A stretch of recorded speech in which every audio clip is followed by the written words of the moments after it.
Together with Earle Sports Bets, yeah, the twins, they be checking in, stacking up. Green is the scene that you're stepping in. Winning is a trend, and we stay making dollars. Nerd talk with the sports bet scholars.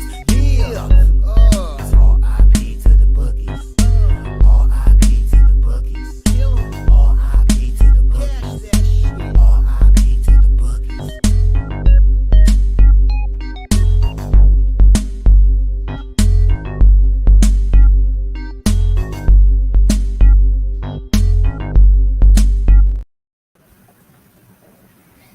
We are live. Welcome back to another edition of the Earle Sports Bet Show. My name is Nicholas Earle. I'm joined here as always by my brother Tim. And today we have a full card to go over here.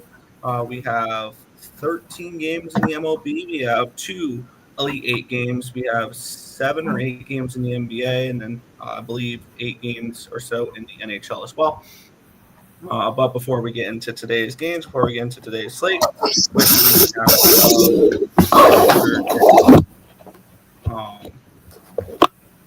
we get up yesterday's, what do you call it? It was not a great day yesterday. Down to 2.77 units. College basketball for me was actually pretty strong. 2-1 with my one loser being a half unit money line sprinkle. Texas Tech +7. They should have won that game outright. Really, that was rather annoying watching that game slip away from them. The +250 loss, and then Duke -7 takes care of business. I did cash Duke to win the region at -120 and Florida to win the region at -125. And I have futures on 2 teams today that are in the regional finals as well. Hoping to cash at those 2 there. Hockey was a little weird yesterday, I think, if I remember right. Philly got the day off started right with the win over Buffalo. It's pretty simple. I'm just going to bet Philly until they lose with the new coaching bump. And then taking a look. Cash with St. Louis +175, 8 wins in a row for them Blues and they won against the Colorado Avalanche. Unfortunately, gave a little bit of it back with the team total over 2.5 for St. Louis. But it is what it is. Kings -1, they lose 3-1. That was annoying. And then I got a couple pushes on some -1s later. Ottawa -1, they win by 1. Detroit -1, they win by 1. So both those pushed, and then the Sharks got destroyed to end the night. That was, I thought that was a good spot to fade the Rangers. It was not. It is what it is. And then in baseball, that under 9. I knew I got a little nervous with the under 9 with that Yankees game when I was looking through and I saw it was like 20-mile-an-hour winds blowing out after I already placed the bet. I'm like, damn it. So that was annoying, but. First 5 overs continue to be good in Baltimore Orioles games as that came through. The first 5 under in Pittsburgh and Miami comes through. The bullpen ruins Gavin Williams' day as the Guardians lose 4-3. The Reds win, but do not get the team total over. I had team total over 4.5 at +110. They win 3-2. And then I had the Rangers first 5. They come through. They get the job done. They actually won the full game as well, 4-3. The Rangers, that'll be an interesting game to talk about today. Jacob deGrom on the mound. The Braves -1, they lose 1-0. I like Schwellenbach. I did not expect Randy Vasquez to pitch that well yesterday, so maybe that should have been an under spot. Obviously, it was 1-0, but like Schwellenbach, I expected to pitch well there. And then my fade of Roki Sasaki someone came through. The first of the double up cash in the first inning with the first 5 team total over. 1.5 at +110. The Tigers got 2 runs in the first inning against Roki. And then unfortunately, with 2 outs in the bottom of the 5th, a 2-run double for, I believe, Teoscar Hernandez gave the Dodgers a 4-2 lead. So I lost the first 5 +1 there. So that was kind of annoying. That was the make or break for my profitability on baseball yesterday. And then 2 bad losses in the NBA. Memphis and Sacramento both did not come through yesterday. So overall, down 2.77 units yesterday. Hopefully today's a better day. Yeah. Let's look at what was on the site. because I know it was not a good day on the site. Yeah, down 4.15 units. Our only winner in baseball. Oh, we had 2 winners in baseball, but we started off the day with the under in the Yankee game and the Brewers money line, double losers. Over in the Orioles game, got there. Orioles took care of that by themselves. Cleveland was a loser, unfortunately. The Reds, unfortunately, were a loser. We had the run line because I couldn't find anything under 130. You got the Blues, which was nice. Texas Tech was a winner. The Kings were a loser. Senators pushed. Atlanta, wow. Mets lose. Detroit -1 with a push. I did do one play in the NBA yesterday, Nick, because I figured, hey, they just fired their coach. Memphis should win. Nope. Oakland +140 was a winner. I'm updating the what do you call it as we go. Real quick, and the Sharks were losers, but with the Oakland, let's pull up that. Yesterday, the money line hit, the team total hit, Rooker bases hit.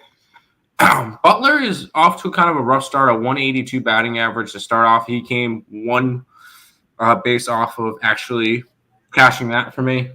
So the props go 3-1 yesterday. The money line is up 1.6 units. The team total is up 1.05. Rooker is going to be up 1.8. And then the only negative one is Lawrence Butler, and he's going to be down 0.65.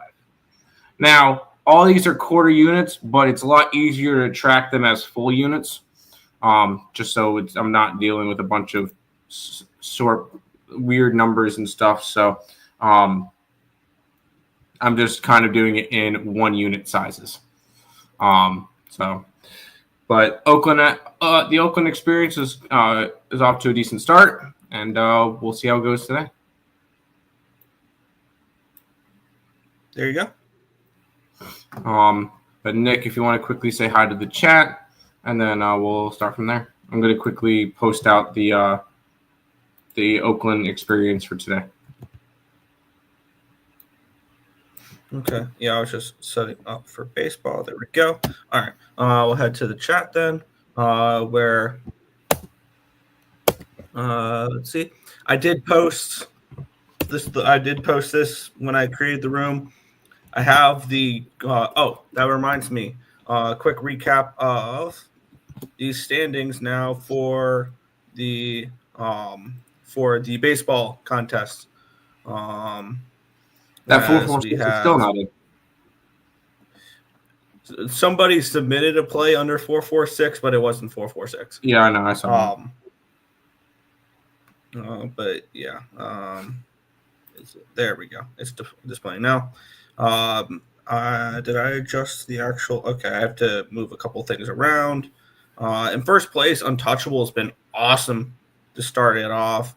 Okay, Robert Carlson needs to move up to there. And then Nicholas Handy needs to move up to there. Tim, you're off to you're in last place. But yeah, Untouchable 17-8, up 13.20 units. Snurfies are coming in through pretty well. I'm 14-9, up 2.72.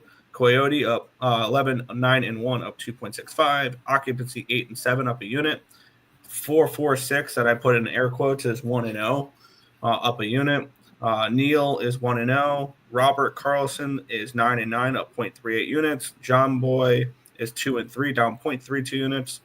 Nicholas Handy is 1-2, down a unit. Tim, you're 3-7, down 1.40 units. Actually, nope, my bad. You are 4-6 with that record because I forgot to adjust it. Because when I first did it, I accidentally marked Orioles as losers when they were winners. There you go. And then I said, put the for today's MLB contest, put your picks in the Google Forms if you want them to count towards MLB contests. Do not tag us in plays and stuff along those lines if you're not submitting them as actual plays. Craig Wood saying Yankees circus bats going to come through for them today. Those bats look funky as hell, and I truly wondered if they were actually legal. Because it wouldn't be surprising if the Yankees were cheating. Yeah. What's good, Dad? Good morning. Good morning. The Minnesota Twins stink. The season's over. Alrighty. I mean, the Minnesota Twins were never really going to do anything, but yeah. What's good, Nicholas Handy? Up 5 units. Yesterday. Because you went 2-0 in NHL. Leafs money line, Flyers money line. I was opposite on the Leafs there. I was annoying a little bit, but it is what it is. 4-5 in the MLB. Yeah. Shout out to the Rockies' first 5. Fuck the Rays. There you go. 2-0 in college basketball. Live bet Florida plus 5.5 in the Duke game under was a breeze. I think someone with a number in their name doubted that one. The under in the Duke game. Yeah, because Alabama dropped 65, and that's it. Do you guys think you may have some good looks in college baseball? And if so, can you put them in the chat? That's more. I have not looked. I have not looked, but I will look now. Fair. Yeah, my extent of college baseball is East Carolina money line. I don't even think there's one. There's not even any game lines for you. There you go. There you go. 3-1 the AHL. Yeah. Why is the Yanks cheating with the bats? I don't. Because they're the Yankees. Yeah. 1-1 in the NBA had Lakers money line and Wizards minus 1.5. They studied Volpe's swing. Yeah, they did.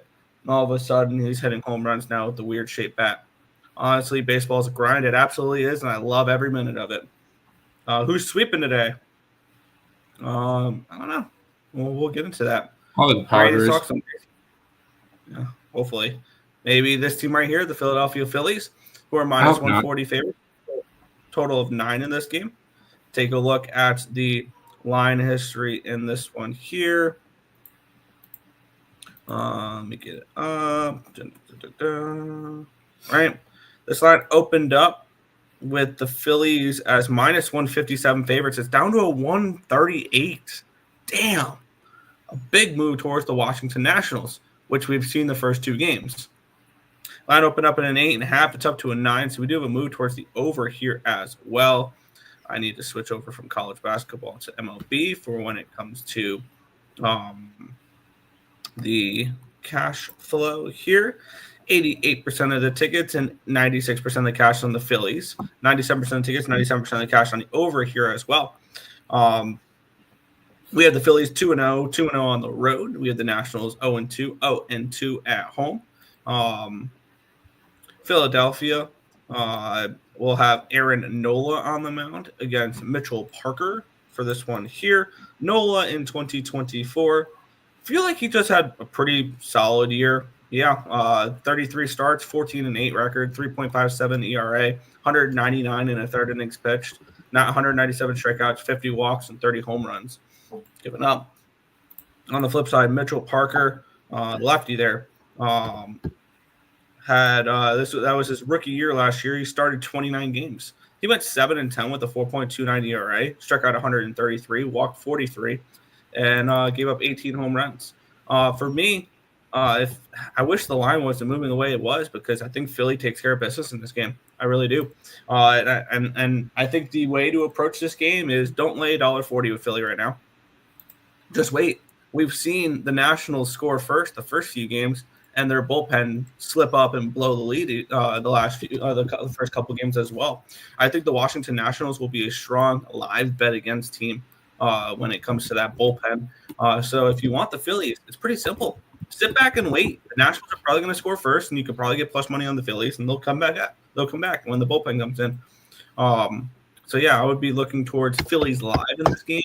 Maybe a Philly team total over here would be a look as well if you don't want to lay $1.40. Maybe the full game over as well could be an interesting look. I think the Nationals are going to be a team that's going to be probably bottom 5 in baseball in runs allowed. So I would look towards maybe some overs in this game, or maybe betting the Phillies live. You know where I'm at in this one. You see the line move. I'm surprised. You love your line move and everything, and then you don't bet it. When it's placed out. I mean, I like the Nationals today. Okay. Here's how to approach this. If you want the Nationals, take them in the first 5. I don't trust the bullpen. The only way I would bet the Nationals is in the first 5 innings. Yeah, I understand that. I like the Nationals today. I think they avoid the sweep. I think this lineup. I think they got enough pop to be able to get it done. And I mean, this is a Nationals team that I'm high on this year. I know you're not. I know their pitching is going to be a big question mark, but I do.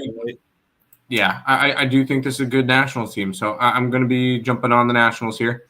I got them plus 125. Fair. I just saw a report on Underdog. Max Scherzer thumb is placed on the 15-day IL. That didn't take long. Shocker. Oh, now we're starting to get some college baseball ones. There you go. Head back to the chat. I want to take a look at for my home run lay. I think I want to start with a Philly. Castellanos 1 for 2 with 1 home run versus Parker. I literally had him clicked in as somebody I was going to put in my home run lay. Why, did something bad happen today? No. Phillies v. lefties equal good. Okay, that's fine. Under. The thing is, I can see an under here. I totally could. So, like the White Sox last year. Live betting against them? I can see that, yeah. Oh, yeah. Yeah. Bet against them when they're up. Got it. Yes. Just started watching baseball. Why does it seem like this sport has more underdog victories than any other sport? Because at any point in day, and this is why I love baseball more than I love any other sport, especially college sports, because you could see a small school beat a big school in baseball. You're not going to see that in football because the bigger school is going to have bigger players. You're not going to see that in basketball because they're going to out-athletic you. You're not going to see that in any other sport. But when it comes to baseball, anybody can hit that. Any ball can land within a couple inches, and then all of a sudden, instead of a foul ball, it's a double down the line, and the small school wins. Like, anything can happen that way.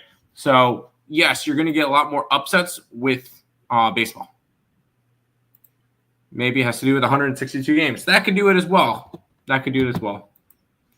Phillies team total over 130 at minus 132, and Philly run line. I'm not interested in that at all. I think you can get a better line live on it though, or maybe you can take maybe Philly's money line with like an over 7.5 or something like that. I mean, if you wait closer to game time, this might actually get gotten down. It will pick them. No, where the line's moving. The way the line's moving, I don't know. It's not going to move 50 cents. I'm kidding. It's not pick them, but if you wait a little bit longer, maybe you might get 140 right now. Maybe you might be able to get 130 in about 10 minutes. Over 9. I understand with the bullpen of the who do you call it? The Nationals, yeah. Thank you. Yes. The Nats pen is really bad and won't get much better in my opinion. Good luck betting them. Yeah, it would be first 5 or nothing. Isn't it the day after? Day after what? Phillies versus Parker specifically are good. Okay. Or day off. Morning, gentlemen. Morning, untouchable. We're going back to Rockies first 5 money line. Yep. Did the Rockies win yesterday? No. They didn't? I think they were winning. No, they did win yesterday, 2-1. Oh, they did? My bad. Wow. Tampa Bay scored 1 run on 12 hits.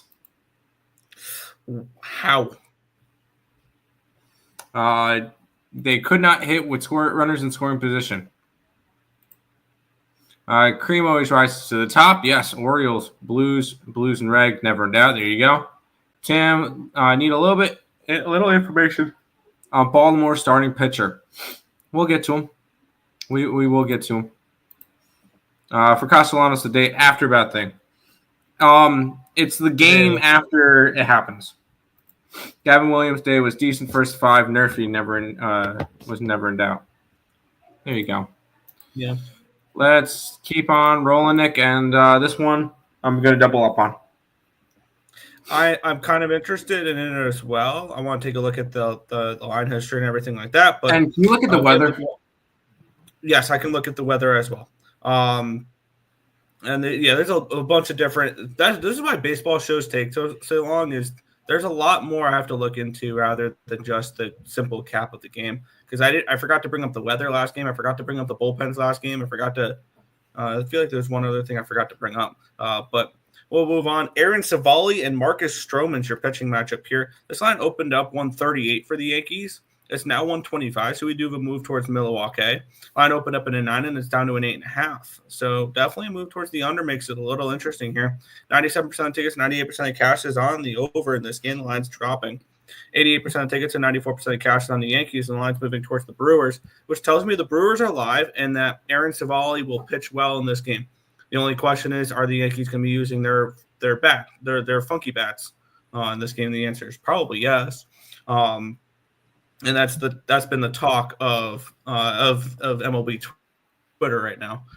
Taking a look at the matchup in this one here, Aaron Savali and Marcus Stroman. Marcus Stroman started spring training wanting a trade because he was going to be a bullpen piece, not even the 5 starter. And with all the injuries, he's now the 3 starter. Last year, he pitched. He started 29 games. 10 and 9. He did get a save last year in his only non-start. He had a 4.31 ERA, 154 and 2/3 innings pitched, struck out 113, walked 60, and gave up 19 home runs. He is somebody, though, I do feel like plays to Yankee Stadium pretty well because he's more of a ground ball pitcher. On the flip side, we have Aaron Savali, who is coming in off of a year last year, but he split time between Milwaukee and Tampa Bay. They traded him to Milwaukee. He started the year in Tampa Bay, started 17 games, 2-6, a 5.07 ERA, 87 innings pitched. And then when he got to Milwaukee, he started 14 games. He went 6-3 with a 3.53 ERA and 74 innings pitched, struck out 65, walked 25, gave up 13 home runs. So he was a much better pitcher once he made it to Milwaukee last year than he was in Tampa Bay, which is interesting because we think of both those teams as pretty strong pitching factories. Yesterday, they didn't really run through that much bullpen, which is kind of surprising considering they lost 20-9. Chad Patrick threw 22 pitches, Elvis Peguero threw 29, and Connor Thomas threw 57. And then I believe they had a couple positions players throw.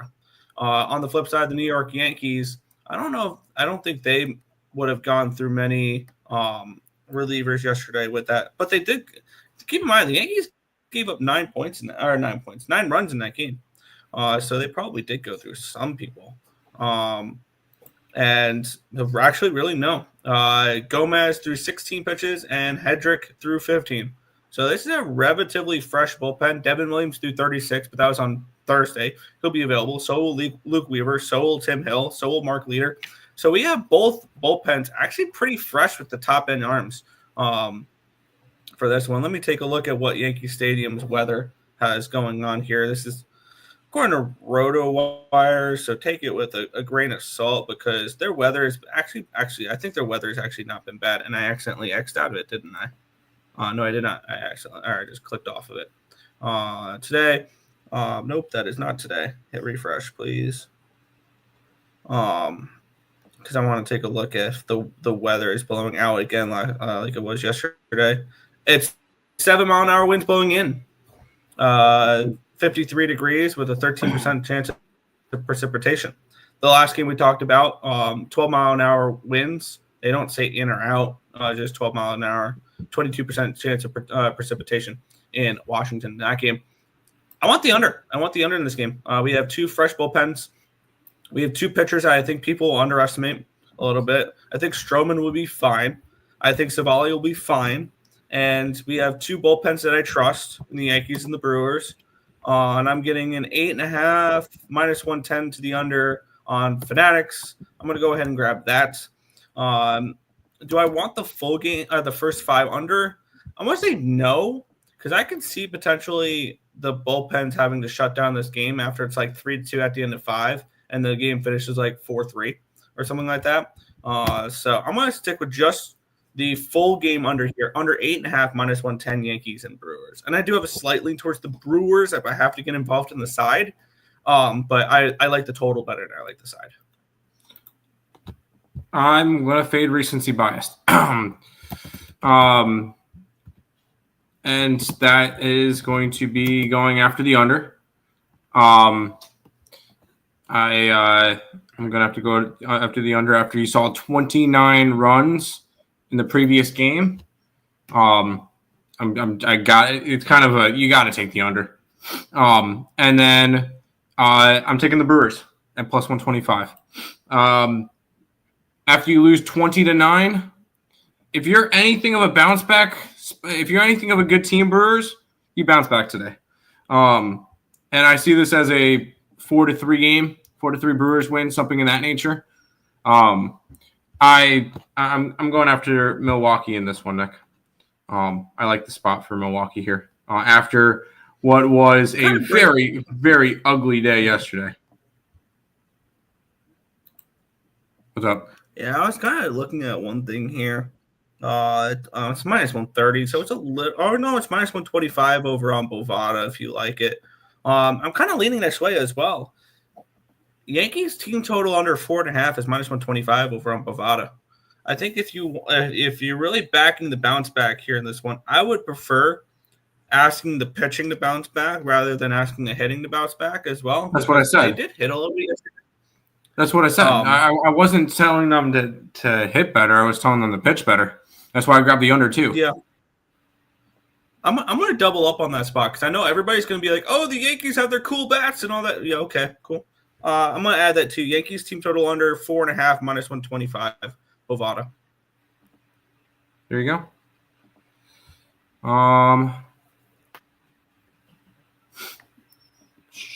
Wow, there's a lot of chat. I want to fade the Rays this year, but pitching keeps them in games. Pitching does keep them in games. Get the brooms. Get the cheating bats. Yes, the Yankees are using whatever bats those are. I don't know what that is.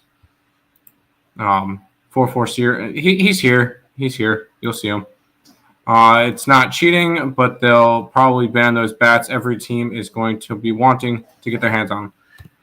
Yeah, I just don't know how the MLB allowed those in the game. It doesn't make sense. Brewers money line gonna have 3 plays in this game. I like it. Sorry I'm late. Did I miss the Mets are bad part? The Mets don't play today. We're not talking about them today. Shut up. I didn't bet them yesterday. There's no need to recap it. I trust more Savali. Same. Brew Crew money line. If anything, Brewers first 5 and the under. I like the full game with them. You gave. Okay, I don't care about that. Huh? You're saying hi to 446. You said don't bet Duke under. Well, Yo Markel. I gave you Yanks best bet. Under Mets. We're not talking about the Mets. The Mets don't play today. Shut up. No. Well, where's it at? Tampa, Florida parlay. Shall I go, Koya? I don't really care. You didn't submit any plays in the contest, so I don't care. Trying the Nerfy, okay. I'm at the top of the contest. No, you're not, because you refuse to put shit into the contest. So no, you're not. You're not. And you actually wouldn't be because Untouchable is doing laps around you with his unit count. But no, you haven't submitted actually, my bad. Somebody under your name has submitted a play, but you have not submitted a play. Yeah. Yanks run line was money yesterday, so Goldschmidt plus 200. There you go, just in time to see the Bros pick against my Yanks. Okay. Do you like Auburn today? No. No. I'm on Sparty Party. No way you could pick the under with Stroman. Watch okay. Me. I heard the under take a lot this morning. Okay. You guys are lost. The Yankees are at home. What? The Yankees are at home? Yeah, we know. With the short porch and the Little League Stadium, they hit 9 home runs yesterday with their fake bats. No, I know. We know they're at I'll home. challenge them to do it again. I was a genius. It was my genius, never in doubt suggestion. There you go. These bros are going to learn the Yankees are not bad. They bet against them every game. I did bet against them yesterday. I took the under and it failed. I had the other one yesterday. Morning, Nick. Good morning, Tim. How are you guys? We're okay. Sundays are for nerfies and unders in baseball. There you go. No. Stop it. Yeah, I know, right? Gators were so good. Live bet plus 140 when they were down. Cheating. The bats were legit. The bats are going to get banned in no time. Astros beat the Mets yesterday. Yes, Brad, we know. Shut up. Tim is clueless. I'm giving my best bets from yesterday. That's weird because you didn't put them in the contest, so I don't really care about them. Unless they're in the contest, I don't care. Let's go to the next game, Nick, which I know we're going to both be involved in. Yeah, we have the Baltimore Orioles taking on the Toronto Blue Jays. The Blue Jays minus 125 favorites in this game with a total of 9 in this one. Finally, they moved up the total because I believe it's been 8.5 the last couple of days, with 4.5 being the first 5s. Taking a look at the line history in this one here, where it opened up with the Blue Jays is minus 122. It's now 126. Line opened up at a 9 at minus 105. It's now 9 at minus 103. So it actually has moved slightly towards the under here as well. We have 97% of tickets, 98% of cash on the over. Lines move slightly towards the under. And then we have 50% of tickets, 74% of cash is on the Orioles to get this line has moved towards the Blue Jays slightly here. We get the MLB debut of Tomoyuki Sugano, who is a pitcher that they got from Japan, 6'1", 198-pound right-handed pitcher, where he, I believe, has won a couple of Japan's version of the Cy Young Awards. Overall, in his career in the MPB, he's pitched 12 years there to 136-74 record with a career 243 earned run average. So he's pitched pretty well. Very low strikeout rate, if I remember right, because he's thrown 1,857 innings pitched, and he's striking out 1,585 batters. So he's been around for a while. I believe he's 80 or not. I believe he's 36 years old. He was born in 89. So he is not a rookie, or he's a rookie in the eyes of the MLB, but he's been a professional for a very long time. On the flip side is Chris Bassett, making the start for the Blue Jays. Feels like another one of those pitchers, very similar to Scherzer, very similar to a couple of the other pitchers they have on. They're older veterans. Barrios is the same type of player here. He started 31 games last year for the Blue Jays, went 10-14 with a 4.16 ERA and 171 innings pitched. He struck out 168, walked 68, and gave up 18 home runs. And this is one game that I am ignoring line movement, and I'm going to bet what I have bet the last couple games in Oriole games, and I'm going to go until I lose one of these bets. And I'm going to take the first 5 over again for this one here. And it's pretty simple. I want to fade Tomoyuki Sugano. I do. And I would like to fade. Basically any of the Orioles starting pitchers, especially with no with no Grayson Rodriguez in the rotation right now. But I like the Orioles lineup. I think it's very strong, and I think they'll put up runs. And I think these are two pitchers where a successful day is 5 innings of 3-run baseball. Very similar to the matchup we saw yesterday. So yes, I'm going to take the first 5 over 4.5. It's juiced a little bit more because the last 2 times I've bet it were minus 115 and minus 120, and now it's minus 130, and there's some 5s out there as well. So yes, I'm on the first 5 over here, minus 130 over on ESPN bet here for this game. I took the over as well, and I did take the Orioles. I strongly believe this Orioles team is going to have the best offense in the American League. It's their pitching that's going to be their downfall. I know that you've mentioned it over and over again, and that's why you're constantly going after the overs, and that's fine. But I feel like when it comes to it, I feel like the hitting will be enough to keep the Orioles afloat and competitive, and they'll end up going. Would you be surprised if the Orioles go and make a big package and say, hey, Miami, we'll give you X, Y, and Z for Sandy Alcantara? And then all of a sudden the Orioles are World Series contenders.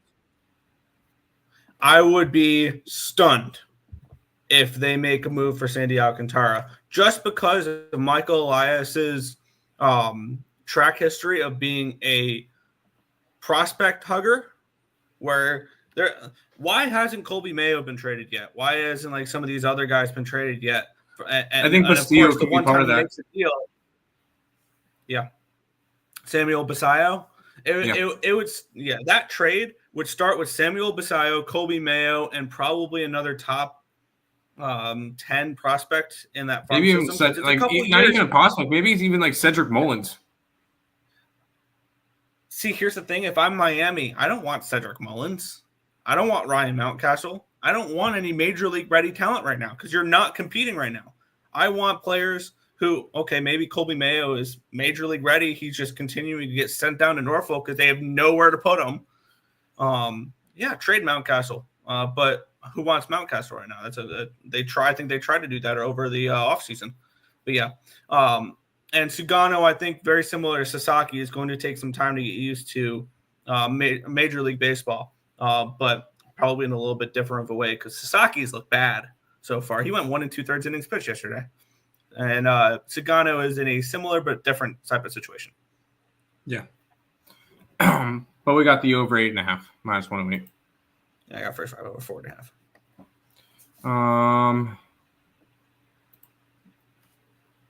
Took an L with Alabama, made me sick, +10.5 less. That's rough. I had Duke. Duke came through for me -7 and the -120 to win the region. There you go. Sam, did you see the new jerseys for the Astros? I really don't care about the Astros right now. Been on the O's last few games. First to score, both hit. There you go. Nice. Well, my minions asked me in the chat for my best bet, so I gave them out and told you all to write them down. Or you could be like everybody else and put it in the contest. Here's the deal. We're not going to give a shit about any of your picks unless they are in the chat. No, sorry, in the Google Docs.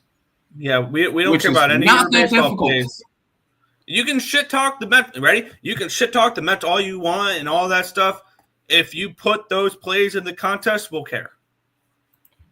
Make a deal with you. If you join the contest, I'll follow you back on Twitter. And as long as you continue to do it, because all you have to do, click the link that's in the chat. Ready for this? And put your shit in. I'm doing it now. What's stopping you? Got me. You say you want to. You say you're our biggest supporter. You never enter any of the contests. I don't know about you. That does not sound like a supporter to me. And you don't enter any free contest for the chance of getting a T-shirt that you can wear around and support us. Like, I don't understand. None of that makes sense. Lightning Gators like that parlay. I'm doing Tim's old MLB thing last year. Baltimore, Nerfy. Go for it.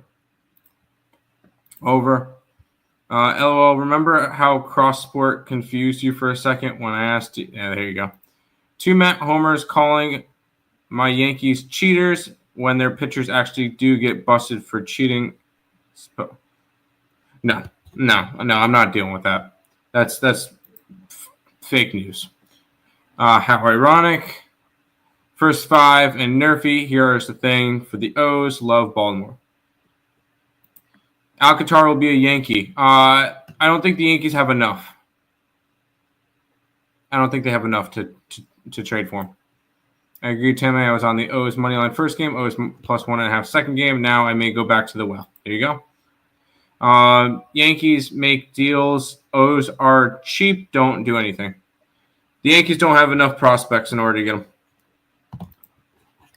Lean Jays pass. They're not trading Cedric.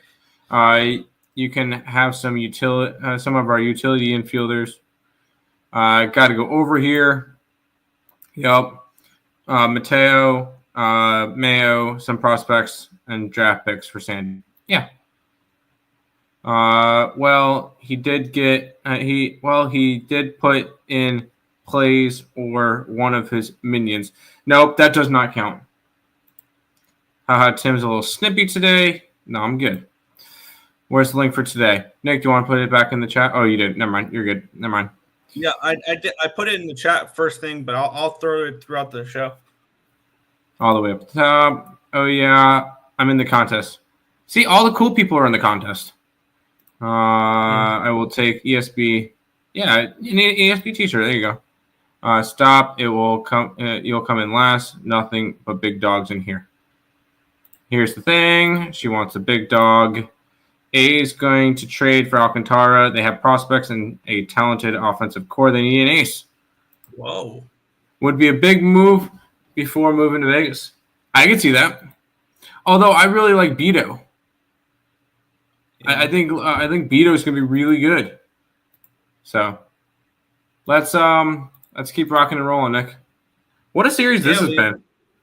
This has been an interesting one year, and I'm glad I got out of Dodge yesterday with the first five under in this game. It's the full game over cashed. It's because the Pittsburgh bullpen is terrible this year. Let's get into it. Line open up, Pittsburgh minus 115. It's now Miami minus 107. So we have a dog to favorite move for the Miami Marlins in this one here. Line opened up in an 8 at minus 110. It's now 8 at minus 106. Taking a look at the cash flow in this one here, where we have 71. Oh no, that's the run line. 60% of tickets, 66% of cash is on the Pirates. Yet this line's going from dog to favorite for the Marlins. 97 and 98 on the over in this one here. Taking a look at the pitching matchup here, we get the Heen dog, Andrew Heaney, on this one here. In 2024, he pitched with Texas, where he started 31 games. He went 5-14 with a 4.28 ERA, 160 innings pitched, struck out 159, walked 40, and gave up 23 home runs. On the flip side, we have Max Meyer, who is one of their top prospects, the Miami Marlins. In 2024, he only made 4 appearances, my bad. He went 2-0 in those starts. With a 3 ERA, 21 innings pitched, 17 strikeouts, 5 walks, 3 home runs. And looking at the spot here, one thing that I really was confused about was, why did the Pirates go out and get Andrew Heaney? This should be Bubba Chandler right here. This should be the top prospect pitching for the Pittsburgh Pirates, not Heaney for this matchup here. That's very frustrating, but. For me, I would lean towards going back to what I was on yesterday and back what I cashed with on opening day with these two teams, and that's first 5 unders. I believe the first 5 unders are perfect in this series, and the first 5 and the full game overs are perfect in this series as well, because these bullpens are terrible. And it shows how bad Pittsburgh's bullpen is when even my bad, the second game went under. I'm sorry. The second game went under because Mitch Keller went 6 innings. But for me in this game, I lean first 5 under in this one here if I'm betting anything in this spot. But ultimately, I don't think this is a game I need to get involved with. I don't know what to expect from Heaney, and and Max Meyer I think Max Meyer is somebody who could potentially be bet on this year a little bit. He's one of the Marlins' top pitching prospects, so he's somebody I want to keep an eye on as well. Yeah, this is not really a game I feel like I need to get involved with either. These are going to be 2 last place teams. And although I will say it has been a fun start to the year for them. This series has been a fun one to watch. It's just not anything I need to get involved with. If anything, I kind of want to go towards an over. These 2 teams have actually been hitting. We had a 5-4 game, every single game, someone scored at least 4. A 5-4, a 5-4, a 4-3. So this has been a good matchup between the two of them. I could easily see another game going over, but is it something I need to get involved in? No. Yeah, and I think these overs speak more to how bad the bullpen is for Pittsburgh rather than anything about the Miami offense. I agree. For sure. Yeah. I'm not fit. I don't know why you keep saying fish fade when we're not fading the fish. Pirates money line. They should have won that game yesterday. Fernando, go ahead. We get NIT and C and Crown games all week. Hoop. Oh, I forgot about those games. Is there lines on I don't them? care about them. I'm gonna look at them in a minute. This is just. Oh, okay. Yeah, no, they start tomorrow. All right, we're good. I heard their offense stinks. Hello, Nixter. But 2 out of 3 team total overs. Yeah, Pirates bullpen is ass. It's been terrible. Yeah. I can never bet Heaney and over, but good luck. Under.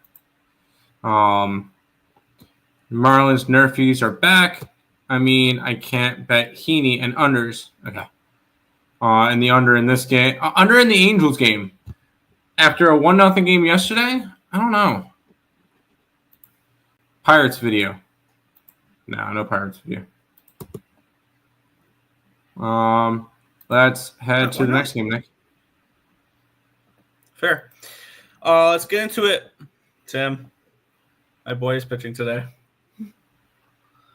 Yep. We have the Cincinnati Reds taking on the San Francisco Giants. We have Robbie Ray taking on Nick Martinez. Martinez, one of my favorite pitchers going down the stretch last year. He was just money. It was just money for me.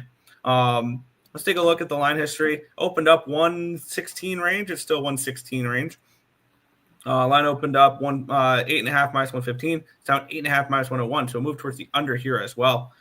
Taking a look at the cash flow, 92% of tickets, 91% of cash is on the over in this game. The line's dropped. And then we have 38% of the tickets and 59% of the cash is on the Reds. So the Reds are getting a little bit of sharp money here in this one. Taking a look, I want to take a look at what the weather has in store for this game, because I think I was looking and this game might not go. There's a couple games that have pretty high chances of precipitation. This one has, according to RotoWire, 67% chance of rain. Wind going right to left at 13 miles an hour. And then looking at the pitching matchup here, Robbie Ray kind of struggled a little bit last year. He was hurt for a decent amount of the year. He only made 7 starts, went 3-2 with a 4.7 ERA, 43 strikeouts in 30 2/3 innings pitched, 15 walks and 6 home runs given up. On the flip side, my boy Nick Martinez was the only player this offseason to receive and accept the qualifying offer. 34 years old now. He made 16 starts last year. He made 42 appearances, threw for 142 in a third innings pitch. I believe he was somebody who had an opener for him a decent amount, where he'd make the long starts, but he would have somebody open for him. A 3.10 ERA last year, 116 strikeouts, 18 walks, 13 home runs given up. I want to back my boy Nick Martinez here. The ultimate thing is, though, I don't know how to approach this game, because I don't think this game can I don't know if this game plays, or if it does, I don't know if it goes a full 9 innings. That was my main worry of this game. So would that be a first 5? Or, I mean, you could still bet the full game if you're looking at a money line, but if you're looking at a total, I'd probably look at a first 5 under. I still don't trust this Reds bullpen. That's the biggest question mark for me, is this Reds bullpen. I do like that Graham Ashcraft is in it. I think that he can be pretty good out of the pen. But I want something Reds related in this game. I just don't know what. And maybe it's just plus 105 money line and move on in this game. And I'm going to move on that here. over on Fanatics. It's plus 105. Sign me up. I want to back my boy Nick Martinez here in this spot. The market kind of likes the Reds here. I like the Reds here. Plus 105, Cincinnati money line for me. I'm going to be on Cincinnati with you. I'm big on Martinez like you are. And more importantly, I don't think Robbie Ray is all that good. Robbie Ray has started all of 8 games in the last 2 years. And this is a Giants team that's going to be in limbo pretty much the entire year. They're going to be good. They're going to win their games. They're going to beat who they're supposed to. They're going to lose to who they're supposed to. There's not really going to be – and it would make sense for this series it's going to finish 2-1, obviously, but it's going to make sense for it too, just because these two teams are kind of just in limbo. I still think the Reds are a little bit off. I like some of the pieces that the Reds have, don't get me wrong, but I just don't think they're quite there yet, although I like Martinez, and I am taking the Reds today. If this game gets off, I hope it does. Reds, money line is the play in this one. Yeah, I'm on board with that there, and I obviously I'm higher on the Reds than you are. I know that. Yep. And I have a feeling when I make my home run lay, I have a feeling a certain Ellie De La Cruz might be on it. Either him or Matt McLean. I want somebody in this game for a home run. I think. I'm not sure which though. Yeah. Miami home overs were money last year, especially when because their pitching sucked. Their pitching did suck. Look it up. No, yeah. Yeah. Oh, Fernando wants. Which one was it? The pirate video.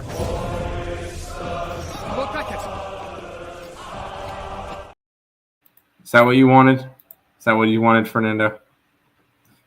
Bullpen for Miami, not much better. 95% in Chicago. Yeah, I saw that. Probably won't be able to get our marquee matchup. Los Rojos. Reds. Under. Plus 105. I can see an under. I can definitely see an under. San Fran / Reds first 5 innings under 4.5. Yeah, that's a lean for me in that game. Nick's a weatherman now. Well, baseball weather is important because I didn't check it yesterday and it cost me a play. I didn't check the weather yesterday, and if I would have seen 18-mile-an-hour winds blowing out at Yankee Stadium, no way in hell I would have touched that over or that under. So, yes, I got to check the weather. What's the pollen level at the game, Nick? I don't care. That's not important. Stop the fish fade. 446 is scared. He kind of is. He kind of is scared. That's kind of you're dead on. He is kind of scared.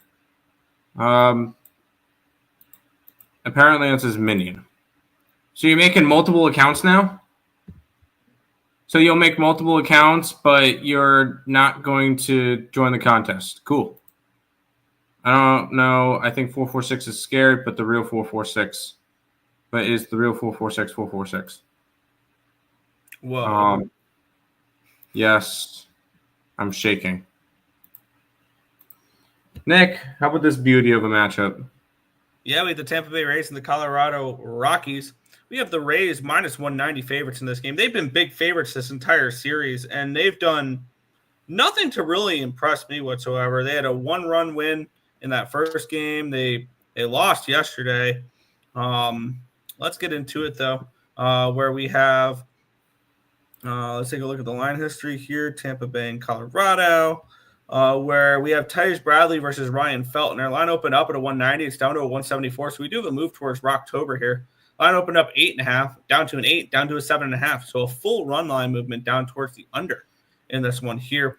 Kind of makes me like the over. Because if I remember right, when the line dropped a full run last year, the overs were pretty strong in those games. 90% of tickets, 90% of cash on the over in that game there. 87% of tickets, 92% of cash on the Rays, and the line dropping makes me very interested in potentially Tampa Bay or not Tampa Bay in this game, Colorado in this game, as a little bit of a live dog. And maybe if and the ultimate question is, do we expect variance or do we expect low variance? Because that would be the difference between maybe looking at a first 5 plus a half or a first 5 money line, just straight up. Ryan Feltner, he started 30 games for the Rockies last year, went 3-10 with a 4.49 ERA, 138 strikeouts, 52 walks, and 20 home runs. Last year at home, he pitched to an over 5 ERA. On the road, 3.93. So he was about a run better away from Coors Field. Not really a surprise there. Tage Bradley was somebody who is somebody we should probably look to potentially have a breakout year this year. Last year, he pitched pretty well. He started 25 games, went 8-11 with a 4.11 ERA, 138 innings pitched, 154 strikeouts, 47 walks, and 22 home runs. The lines dropped a full run, which is ultimately going to keep me off of an under because I do think both these pitchers can pitch okay in this game. And I don't really like this Tampa Bay offense. I think that's the one thing that's going to hold them back. Unfortunately, McClanahan's not available for the Rays right now, which is really annoying because I like watching him pitch. But I think this Tampa Bay pitching will be their strong suit, and their offense is going to struggle this year. I lean under in this game, maybe a first 5 under in this spot. I don't really trust the Rockies bullpen. But both these first 2 games have been, 2-1 games? So maybe this is the game that offense breaks out. But I like Tage Bradley. I think that's one of the players I do like for this Tampa Bay Rays team. Don't like the way the line's moving. If you're backing Tampa Bay, I think that this is Rockies or no bet. Rockies first 5 is probably the best bet on this game. But I got to figure out whether or not I want to pull the trigger on it. I'll take a look at what the line history here is in the first 5. When you break everything down, and maybe I might move on Colorado. I'm moving on October. I originally, and I never bet these. Originally, I looked at the plus 1.5, and it was like minus 130. So I said absolutely not. No. But is this really a Tampa Bay team that you're going to trust to lay minus 200 with? No, absolutely not. I'm going to go – I loaded them up. Plus 170 on Rocktober to go and win the series in a minor league ballpark. So, once again, to begin the year, I said Tampa Bay is going to be a last-place team, and I'm going to stick by that. Tampa Bay is going to be a last-place team this year. Give me Colorado here. Plus 170 I was able to get. I'm going to join you. I'm going to join you in a slightly different way. I'm going to take the Rockies' first 5, and I could still get plus money for this. Rockies' first 5 getting half a run, plus a half at plus 105. I think this is a Rockies team at the very least. We've seen very low variance for them. And I can definitely see this as a spot where we get the Rockies compete close early and then who knows late. But I think at the very worst, this is tied at the end of 5 innings for the Rockies. So I'm going to go ahead. I'm going to join you with Rocktober. First 5 plus a half at plus 105 here for me. I do think there's a little bit of a low variance game as well. There you go. Go under. Both teams can't hit. Losing Franco set the team back. How can you stop this guy? Way ruin his career. Yeah, I know. He's an idiot. First 5 under. This game is as bad as Nets-Wizards. Are the Nets and Wizards actually playing today? No. No, Nets-Wizards was yesterday. Okay. I didn't look at yesterday. Besides the Grizzlies game. All right, Nick. I don't know if we're going to get this game, but I hope we do. Yeah, I mean, this is just a beautiful, beautiful matchup. The LA Angels and the Chicago White Sox. Unfortunately, I'm going to lean towards the side of no baseball in this game. I know. By the way, last game, 60% chance of rain as well. So we might not get that game either between Colorado and Tampa Bay, but we could. 95% chance of rain here between the LA Angels and the Chicago White Sox. We have Davis Martin taking on Jack Kohanowitz, your pitching matchup here. Let's take a look at the line history in this game here, where we have the Angels opening up at 135. It's now 121. So we do have a move towards the Chi Sox here in this one here. Line open up 8.5 minus 105. It's now 8.5 minus 108. So we have a slight move towards the over here as well. Wouldn't shock me to see some runs in this game after it was a 1-0 game yesterday. But I mean, these are still two of the worst teams in baseball. Keep that in mind. 64% of tickets and 68% of the cash is on the Angels. The line's moving towards the White Sox.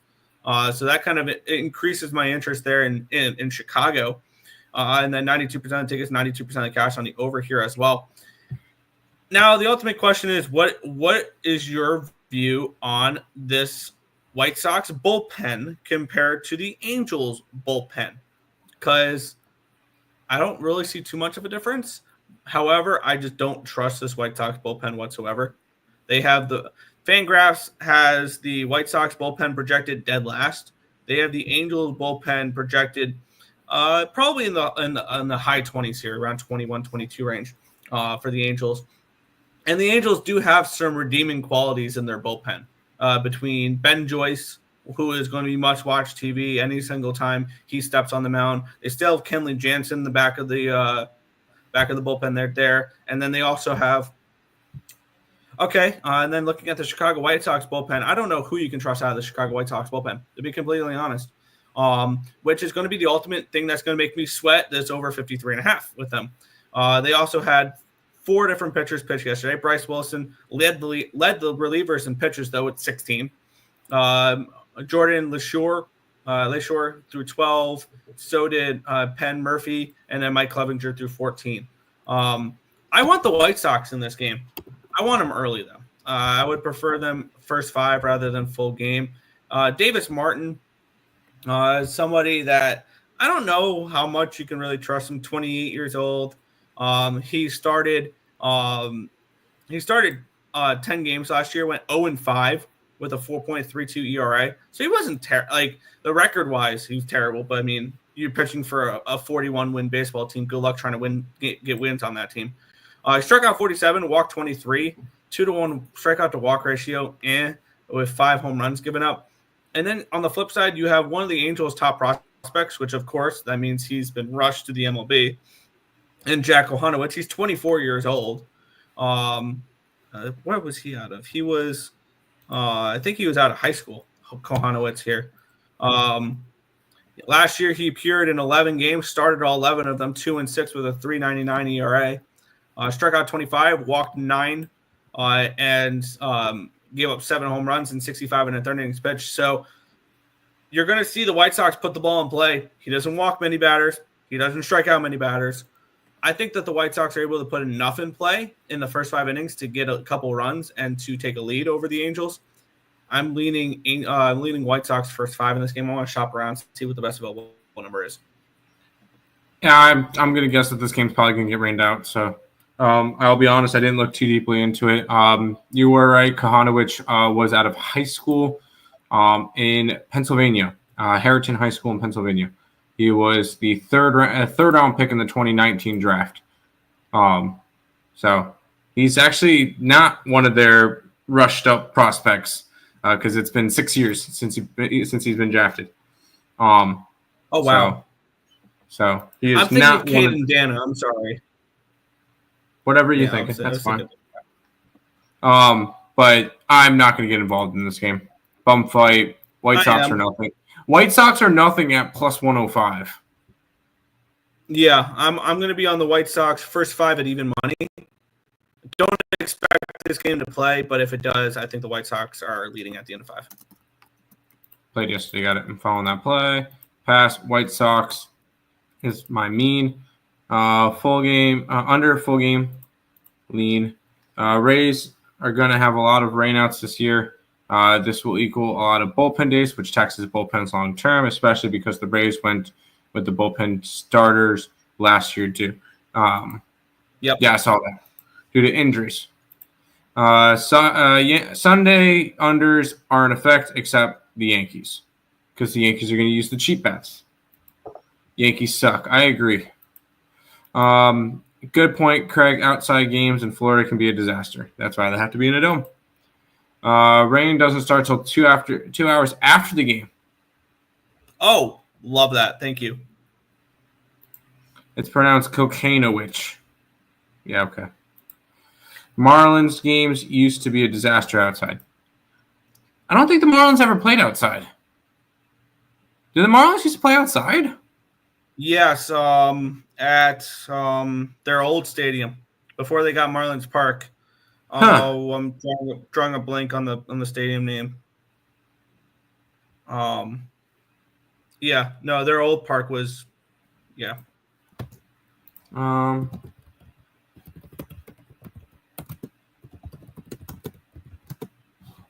If I remember right. Yeah, they played at the Miami Dolphins Stadium. Yeah. Joe Robbie Stadium. Yeah, I was thinking Robbie. Joe Robbie. Yep. Let's keep on rolling, Nick. Yeah, we have the Cleveland Guardians taking on the Kansas City Royals. It's a pick'em, total of 7.5 in this game. Let's take a look at the line history in this game here, where we have Tanner Bybee and Michael Waka for this matchup here. Line opened up at a -110. It's now 113 for the Royals. Line opened up at an 8, down to a 7.5, down to a 7. So we've had another full run line movement towards the under. Kind of tells me this game could go over potentially here in this one. 96% of tickets, 95% of the cash is on the over in this one here. And then we have 51% of the tickets is on the Guardians, 50-50 split on the cash. So really not helping us too much here with this line history in this spot. Let's take a look at the matchup here in this game, if I can find it. There we go. Tanner Bybee was supposed to start opening day for the Cleveland Guardians, had food poisoning before he can even get to his Chipotle Bowl, which he gets before every single start. He had 31 games started, 12-8 last year, 3.47 ERA, 173 and 2/3 innings pitched, struck out 187, walked 44, gave up 22 home runs. On the flip side, the Kansas City Royals, Michael Waka, got an extension this offseason. It was like 3 years for like 45 or something along those lines. After a nice year last year, started 29 games, 13-8, 3.35 ERA, 145 strikeouts, 44 walks, 17 home runs. Not a game that I was like overly excited about. I lean Guardians, I guess. If I had to bet anything in this spot, it would be Guardians or no bet. But with that being said, I'm not going to force action in this spot. I guess I lean under, but I don't like that it's moved to full run. I only like half run line movements when I'm looking at betting unders with that, or some juice. I don't like the full run, so that's enough to keep me off of an under in that spot there. But no play here for me. There you go. I do like the Royals in this game. Waka, I do like Waka. I think because you saw him last year, he was one of those consistent inning-eating arms for you. He had 166 innings pitched, 29 starts, a 3.35 ERA. Waka is solid. He's had 3 straight seasons of under a 3.5 ERA. That's all you got to ask for him. You don't need an ace out of Waka. You just need somebody to eat you innings and not let up runs. And that's exactly what Waka does. On the opposite side, you get Bybee, who he had an under 3 ERAs, under 3.5 ERA as well last year, 31 innings, 31 starts, 3.47 ERA and 173 innings. So another guy, 2 guys that are going to eat innings. They're going to allow maybe 1 or 2 runs. I just think that the better pitcher today is going to be Michael Waka, especially at home. I was able to get -115 on the Royals, so I'm signing myself up for my division champion. I still believe can win the division in the Kansas City Royals. Fair. Which I think currently the first place Royals, Guardians, and White Sox. Anyways.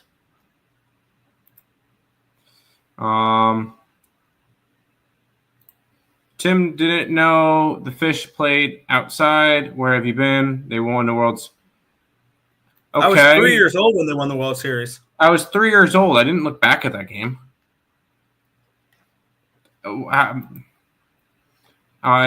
Dude, we were 3 when that World Series happened. What do you want from me? Because this is Africa. No, what? I guess we could say Bybee was on a Chipotle layaway to start the year. Shout out South Park fans. Nice. I want the Guards, but my heart says Royals. What to do? What to do? Waka Pass. flocka. Give me Waka Waka.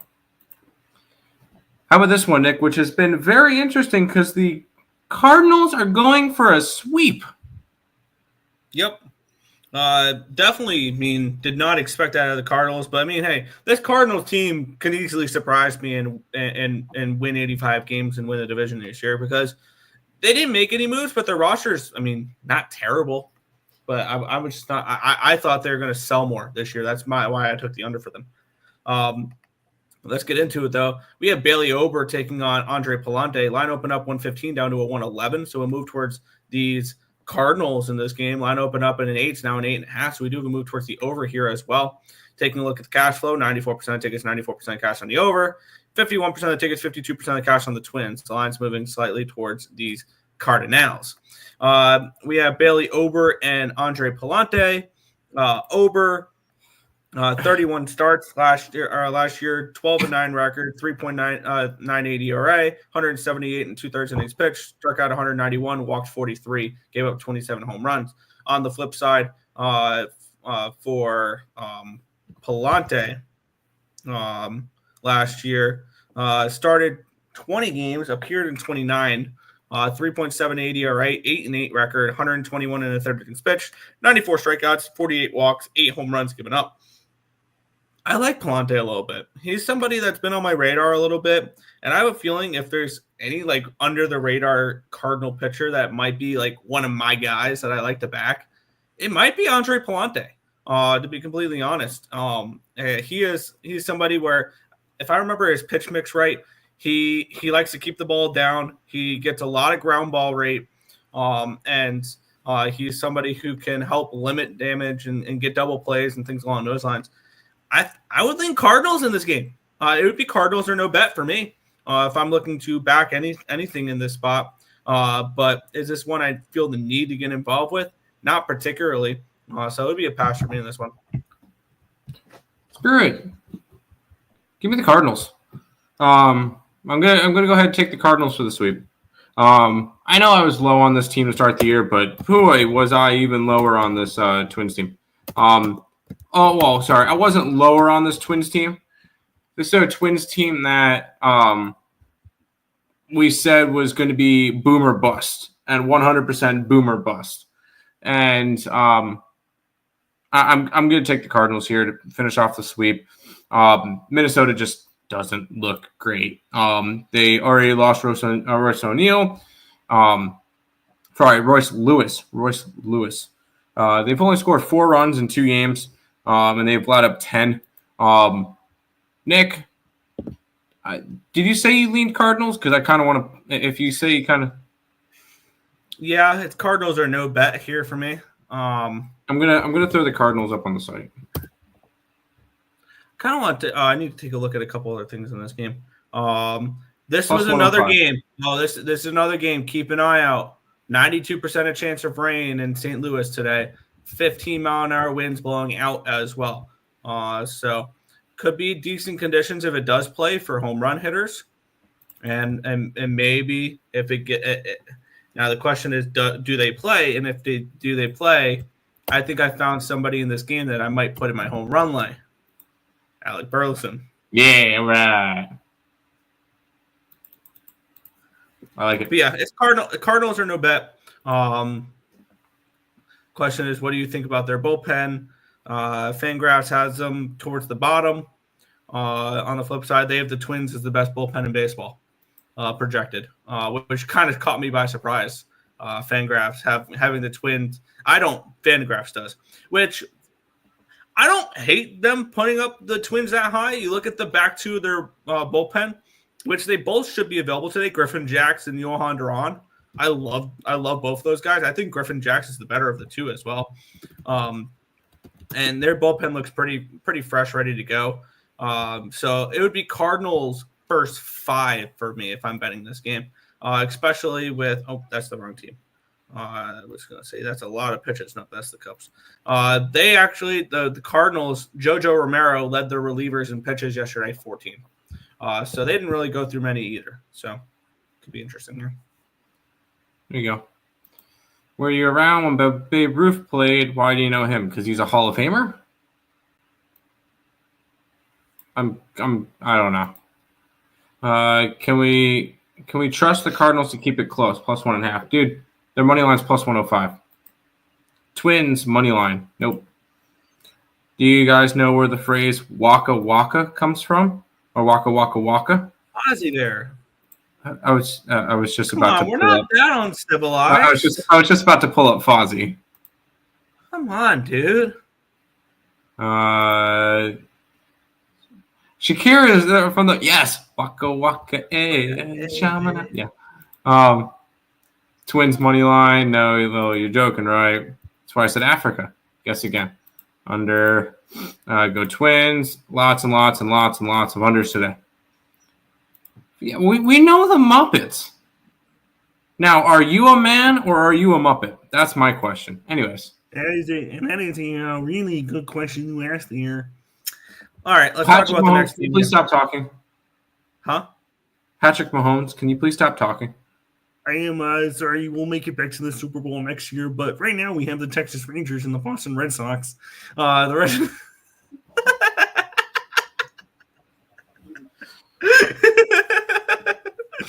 We had the Rangers minus 175 favorites with a total of 7.5 in this game. Not a surprise to see this total low. Line opened up 170. It's down to a 167. Line opened up at an 8.5, and it's now down to an 8. We are starting to see some 7.5s out there. Taking a look at the cash flow in this game, 94% of tickets, 95% of the cash is on the over in this game. 70% of the tickets and 62% of the cash is on the Rangers in this one here. And I know a lot of people might think about these two teams and be like, damn, how are the Rangers minus 170, minus 180 favorites against the Red Sox in this game? It's pretty simple. Number 48 is on the mound for the Texas Rangers. Jacob deGrom, who threw a whopping 10 2/3 innings pitched last year. Started 3 games, threw to a 1.69 ERA because deGrom. 14 strikeouts, 1 walk, 1 home run in those 10 2/3 innings pitched. It's pretty simple. When healthy, deGrom is the best pitcher in baseball. I will take no arguments on that one there. When healthy, there's nobody like deGrom. Plain and simple. The problem is the guy can't stay healthy, and he's making $40 million a year to throw 10 innings over the last couple years. And on the flip side, we have good old Richard Dick Fitz for the Boston Red Sox. Who started a whopping 4 games last year, threw to a 1.74 ERA, an 0-1 record, 20 2/3 innings pitched, 9 strikeouts, 7 walks, no home runs. I mean, I want to back deGrom. I do. The ultimate question is, how do you do that? Because at minus 175, there's no value in the Rangers whatsoever at that line. And if you want to back a first 5, good luck. I mean, they're probably even more expensive. The Rangers are minus 195 in the first 5 with a total of 4. Well, it opened up at a 4.5. It's down to a 4. I think the first 5 under is the way to go if you want to back deGrom in this game, because even if you want to play Rangers first 5 run line, laying a half a run, you're laying $1.30. There's no value there. No value at all laying $1.30 for a first 5 run line with the Rangers. So if you want to back Jacob deGrom in his start today, there's a couple ways you can do it. A first 3 under or a first 5 under. Because I still do not trust this Rangers bullpen. They've been okay so far, other than giving up the 3-run home run in the 9th inning in the first game. I want the first 5 under in this game. And it's a 4 at even money over on ESPN Bet. I'll go ahead. I'll take the first 5 under 4 in this game. For this spot, I think Dick Fitz can pitch fine.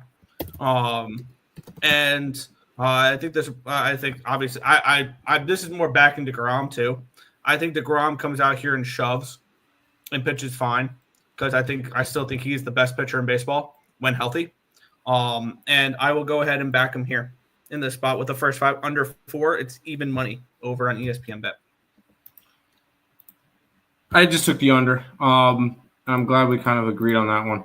I'm just going to take the under in this game. This is and yes, I know I haven't even looked at the chat yet. I know somebody's going to say that the Mets missed a grab. No, they don't. Because no, we don't. No, obviously it didn't work out with whatever we did, but we do not miss out on paying $185 million for 6 years of DeGrom. But DeGrom is, once again, you said it. When he is healthy, he is the best pitcher in baseball. I think he has a solid game today. And I think Fitz has a good game too. I like the under in this game. I got under 8 at -120. It's up on the site. I do like the under in this game between the Red Sox and the Rangers. I can see this one being a 4-3, 4-2 type of game. I did want to bet the Rangers run line, but I ultimately just didn't choose it. Yeah. All right, and I officially pulled the trigger on my home run lay for today with the free dollar from Flip. Yep. Starting it off in Washington with Nick Castellanos. And for the 4th consecutive day, I have Vladimir Guerrero Jr. in here. And then from Cincinnati and San Fran, I have Christian Encarnacion Strand for the Reds. And then to close it out, 7-1 on Alec Burleson. All right, here's mine. We start off in Baltimore and Toronto, where you cannot escape them. Cedric Mullins hits a bomb today. We go to the minor league stadium, Nick, where Michael Toglia will hit a home run for the Colorado Rockies. Toglia, with a silent G. Toglia will hit a home run for the Colorado Rockies. Hopefully the game happens between the Reds and the Giants because Earle De La Cruz is going to hit a homer. And then we'll finish on out with hopefully a guy that's going to end up starting to do a little bit more on the Oakland Athletics, Lawrence Butler. Mine is $1 to win, $9.55. Mine's $1 to win, like $9.40 something. There you go. We'll probably have 10 plays, 8 nerfies, and the Orioles. There you go. We are psychos. Hockey play. There you go. What did I start on my under? DeGrom equals pitch. Yeah. He probably will have a pitch. Which is why I took first 5, not full game. My favorite hockey props for today are Ovechkin and Tage Thompson. Crap. Does the Sabres play today? Did the Sabres actually play today? That's depressing. Against Washington. They're going to win that game for no reason today. Mm-hmm. Value on the underdog when DeGrom is on the mound. I can see that. Sure. How come the Earls never wear their ESB shirts? You never knew you guys had merchandise. Yeah. I have no clue on my shirt. Here's the thing. I only have one shirt for it. I need to get more. I pulled the trigger on ESB on Nick's recommendation on which team Ovechkin might break the record against. Hurricanes. I was looking. I remember seeing that post a while ago, and I wanted to jump on the on Sabres plus 20,000, but he's not going to get there. Thought it might be the Islanders or Jackets that it may end up being that team. If the dick fits, back dick fits. I did back Dick Fitz. Oh, you know what? Thank you. That is the comment of the day. Woo! If the dick fits, back dick fits. And it's coming from a guy named Wood. I love it. Seaver was better, I have to say. Do you guys know Tom Seaver? You weren't born when you pitched. Ha, ha, ha. You're hilarious. Well, I'm going to take a picture of that. Anyways. DMV Parlay, Baltimore, Washington. The Earle's top picks of the year is about to get abused by the World Series champs Rangers. What do you mean? I mean, okay. Can we keep something in mind?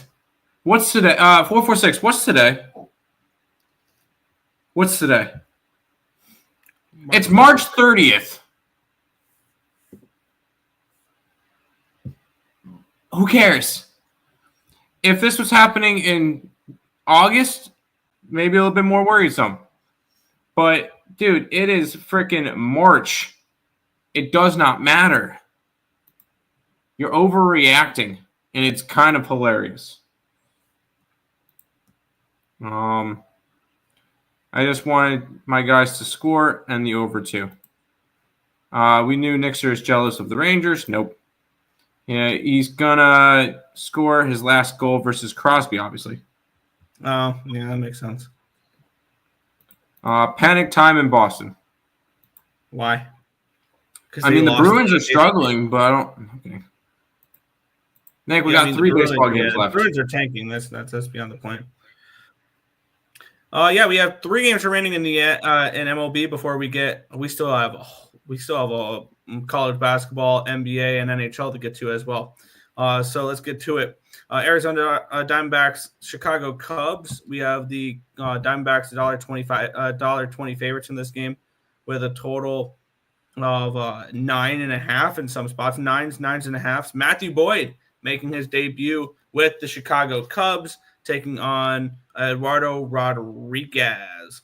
Matthew Boyd came on late with the Guardians last year. He looked good throughout the playoffs and during his limited time in the regular season. He started 8 games with the Guardians, went 2-2 with a 2.72 ERA, 46 strikeouts, 13 walks, and 4 home runs. In the postseason, he started 3 games, had a .77 ERA and 11 2/3 innings pitched, gave up 1 earned run, struck out 14, gave up 6 walks. He was really, really good in the playoffs. I remember that game. It was him versus Tariq Skubal, and it was pure cinema because I had a first 5 under 3 and the full game under 6, I think, in that game, and they both came through with, I think it was a 3-1 win or 3-0 win by the Tigers, by the Tigers in that game. But taking a look at the line history, line opened up 120, it's still 120. Line opened up in a 9, it's a 9.5. On the flip side, we have for the cash though, 71% of tickets, 71% of cash on the Diamondbacks. Line's not moving. 61% of tickets, 74% of cash on the over here as well. Another game I don't know what to expect from Rodriguez. That's the main concern for me, is what do we expect from Eduardo Rodriguez? It's Cubs or no bet for me. I like Matthew Boyd. I think Matthew Boyd is a bet-on pitcher right now. And I think we finally see that Matthew Boyd breakout that we were expecting in Detroit years ago. So I would only look towards the Cubs in this game. It would probably be Cubs first 5 would be my lean. That'd be the only place I'd look. I kind of was looking towards the under in this game. I'm not going to end up pulling the trigger on anything. I want to see what some of these guys have. Matthew Boyd, I mean, I strongly believe Matthew Boyd is going to be a good pitcher. Like, we've seen some promising signs from Boyd. It's just I want to see more. And I want to see him have a full year. And then Eduardo Rodriguez, he did play with Arizona last year, but he only made 10 starts and he got injured early in the season. So this is just not – these are 2 pitchers that I want to see a little bit more from before pulling any type of trigger. So I'm gonna end up staying off of this one. But I kind of want to lean towards the under. I do like these pitchers. Fair. Yeah, it would be, I think, under or no bet for me. It would be under or no bet. Yeah. Cardinals, yes.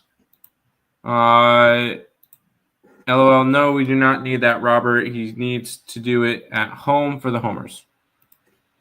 Who did Wayne score his last goal against? The Islanders? I don't remember. I don't know. I wasn't watching hockey. Over were Sagano and Sasaki, the 2 best Japanese pitchers available this year. Yes. I want to say yes. Hilarious. No Dodgers Sunday night baseball for once. I know it's nice. Tony. Unfortunately, Snakes team total over. I kind of like. I could see the Snakes hitting, but at the same time, I leaned under, so I don't know. But somehow the MLB rotates in at least Atlanta, New York, LA, or Houston. Add the Mets this year, and that's your 5 teams that you're going to see every single week. That or Boston. All right, Nick, here we go. Yeah, we have the Oakland Athletics taking on the Seattle Mariners, -160 for the Mariners, total of 7 in this spot here. I leaned with the first 5 under yesterday with that. I don't remember the result of that, though. Let's take a look at the line history in this one here, where it opened up at at Seattle -157. It's now 162. Line opened up 7.5 even money. It got down to a 7, then back up to a 7.5, but it's moved 3 cents towards the under since the opening line. Taking a look at the cash flow in this game here, where we do have 95% of tickets, 94% of the cash is on the over in this game. 78% of tickets, 89% of cash on the Mariners. The line's moving towards said Mariners. We have J.P. Sears taking on Brian Woo for this matchup here. Sears last year, 32 games started with 11-13 with a 4.38 ERA, 180 and 2/3 innings pitched, struck out 137, walked 49, and gave up 28 home runs. On the flip side, we have Mr. Woo, who feels like the forgotten pitcher on this staff with Kirby and with Gilbert and with Castillo. And he had a good year last year. 22 starts, 9-3, a 2.89 ERA, 121 and a third innings pitched, 121 strikeouts, 13 walks, and 14 home runs. And for me in this spot, I like both these pitchers, and I do not care for this Mariners offense at all. The ultimate question is, how much do you trust these bullpens? Which I want to take a look at bullpen usage for the Athletics, because I believe Mason Miller still has Mason Miller been used at all? He pitched 17. He pitched 17 pitches yesterday. Night. Yeah, he came in for the close last night. Which it looks like a pretty relatively available bullpen. Probably Nick Murdoch will be the only non-available one. Jose Leclerc will be available. I imagine Mason Miller is available back-to-back days. He only threw 17 yesterday. Hogan Harris only threw 12 yesterday. McFarland's thrown 11 altogether between Thursday and Friday. He'll be available. For me, this is an under. This is an under spot for me. I'm going to go ahead and I'm going to find the best available number for an under 7.5 in this game. I mean, I'm going and you know me, I completely messed up that tweet because I was going to joke around. I was going through Twitter and Razor was saying, "Oh, $600 college basketball," and I accidentally just put. I heard Alabama, Houston plus Alabama money line parlays, free money. When I meant to put Auburn. There you go. Mm-hmm. You know where I'm going with this one, Nick. My 4 athletics plays every day. So far, they have been good to me. The only one that has not been good to me was Lawrence Butler, and I think it's only a matter of time until he starts to really hit again. A's money line plus 140, over team total over plus 115. Both Rooker and Butler's base props is 135. So that's where I'm going in these. So far this year, A's money line 2-1 up 1.6. A's team total 2-1 up 1.05. Rooker 2-1 up 1.8. Butler 1-2 down 0.65. So overall profitable by about 3 units so far in the athletics thing. And no, I'm not quitting at all throughout the entire year, despite what anybody tells me. Yeah, under 7.5 -120 for me. Under 7.5 -120. No more Sunday night. ESPN is dumping MLB. I think next year. I've been waiting for 6 months to say it. Woo! Say it again, Nick. Woo! Woo, woo, woo, woo. You know it. And the Nerfy. Another under. I'm getting ready to submit my plays. Everybody should go and submit their plays because Nick's going to put the link back in the chat. Everybody can go submit their plays and be part of the contest, especially if you think you're our biggest supporter and don't put your plays in there. You're not our biggest supporter. So if you guys haven't already, put in your contest plays. Sam is a genius with his A's TikTok. No, please don't do that. It's still very early in the year. I need a Crushman jersey if I hold on to the top spot. That's fine. That's fair. Putting in my plays now. There you go. And here's the link. If you're a true supporter of Earle Sports Bets, you should put your plays in. Not naming anybody who has numbers in the name. Anyways. Final game on the MLB card, then we can get into college basketball, then the NBA, then the NHL, and we're only an hour and 35 minutes in. Let's do this. We have the Atlanta Braves taking on the San Diego Padres. We have the Padres here, minus 120, total of 8 in this game. Line open up at 8.5, down to an 8. So we have a move towards the under. Line open up 125. It's down to a 120. So we have a move towards the Braves in this game here to avoid the sweep. We have 46% of the tickets, 66% of the cash on the Braves, and the line's moving towards them. Kind of gets me a little bit interested in Atlanta in this game. 96% of the tickets, 96% of the cash on the over here as well. Let's take a look at the pitching matchup here. It's AJ Smith-Shawver taking on Nick Pivetta, your matchup here. Pivetta last year had 26 starts in Boston, went 6-12 with a 4.14 ERA, 145 and 2/3 innings pitched, 172 strikeouts, 35 walks, and 28 home runs.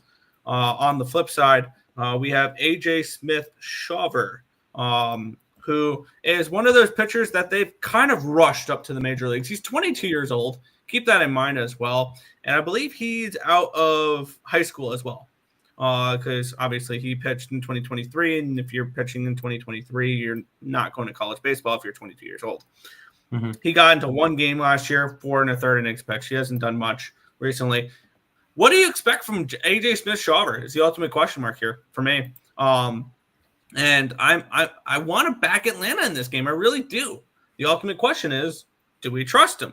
And this would be and I don't know if this would be Atlanta first 5 or full game because the Padres, Fangraphs has the Padres as the 16th bullpen. I don't really agree with that. I think they've one of the better bullpens in baseball, the Padres.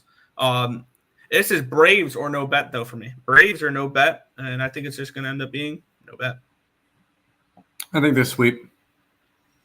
I think the Padres sweep. What are you expecting from AJ Smith-Shawver? Ass. I think he's going to be ass. I think he's going to be ass. I'm just not a believer. And then I think Nick Pivetta is going to have a big year in San Diego.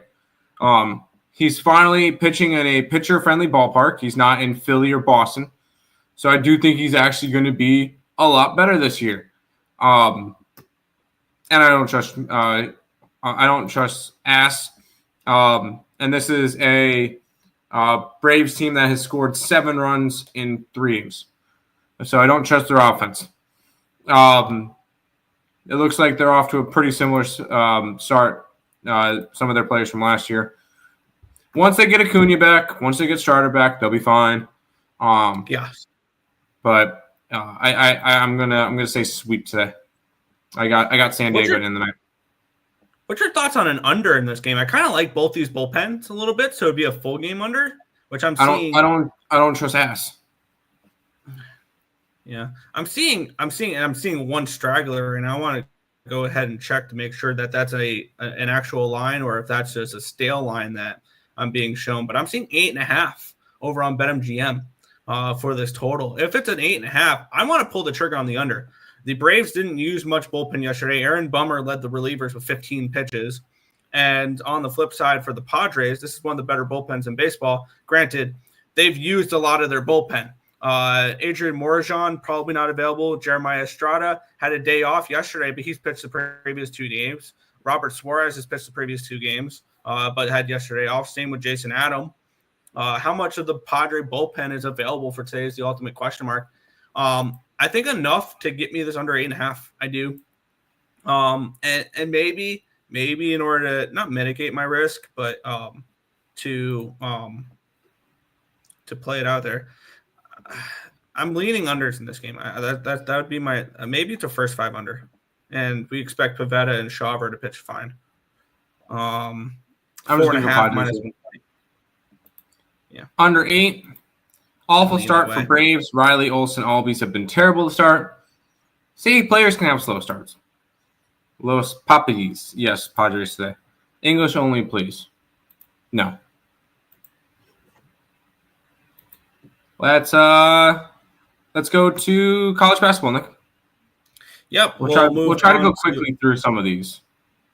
Yes. Well, baseball takes a minute because there's a lot to go over when it comes to baseball. So, yes, the baseball section of the shows are going to be longer than what we get for college basketball or NBA or NHL. So let's get into it. The Houston Cougars taking on the Tennessee Volunteers for this one here. We're seeing the Cougs around 3-point favorites in this game with a total of 124.5. Let's take a look at the line history for waiting for that to load. I'm going to get up the matchup and everything here. Transitioning is generally pretty annoying from one sport to the next. Tennessee started off their tournament with the win over Wofford. They follow that up with a win over UCLA, and then they beat Kentucky handily because it's tough to beat a team 3 times. On the flip side, Houston, they're coming in off a game where they squeaked by Purdue. They've not – overall, Houston, I get it, they've won. They've not been impressive to me at all this tournament. They squeaked out a win as 8.5-point favorites against Purdue. They barely held on against Gonzaga and almost blew that game. They took care of SIU Edwardsville. Congratulations, you took care of SIU Edwardsville. I'm so proud of you. And looking at the line history in this game, we're starting to see this. Are we starting to see some 2.5s out there? I see a 2.5 on DraftKings. And the 3s juiced towards Tennessee. This line opened up at a 4, down to a 3.5, down to a 3. So we have a move towards the Vols. Line opened up 122. It's now 125. Move towards the over here as well. And for me, I already have and my futures for this tournament have actually been set up so well for my regionals. I've already cashed my first 2. And I have a potential to cash all 4 of my regionals potentially here if we can get both 2 seeds to win today. Because I got plus 390 with Tennessee. I got 5-1 with Michigan State. And for this game, even with my exposure on Tennessee for regional purposes, I also have them 22-1 to win the national championship. So you know where we're going here in this game. We're going with good old Rocky Top. I got plus 3.5 last night with them at minus 115 and plus 140 here for me. Give me the balls in the spot here. Here's the deal. We're going to – wow. Oh, my God, that line's moved. I wish I put it up last night. I'm still going to put it up now. We're going to have the Volunteers on the site, but we're also going to have the over. I really wish I got it last night at 123.5. It's 125.5, but I still think this game has the potential to go to overtime. And I will say I did put money line up for Tennessee. Good. I think we're going to get and trust me, Nick, this one's going to be a very, very close game. I could see this one being a 69-67 type of game. And it's going to be, I'm going to say it's going to be whoever has the ball last is going to win this game.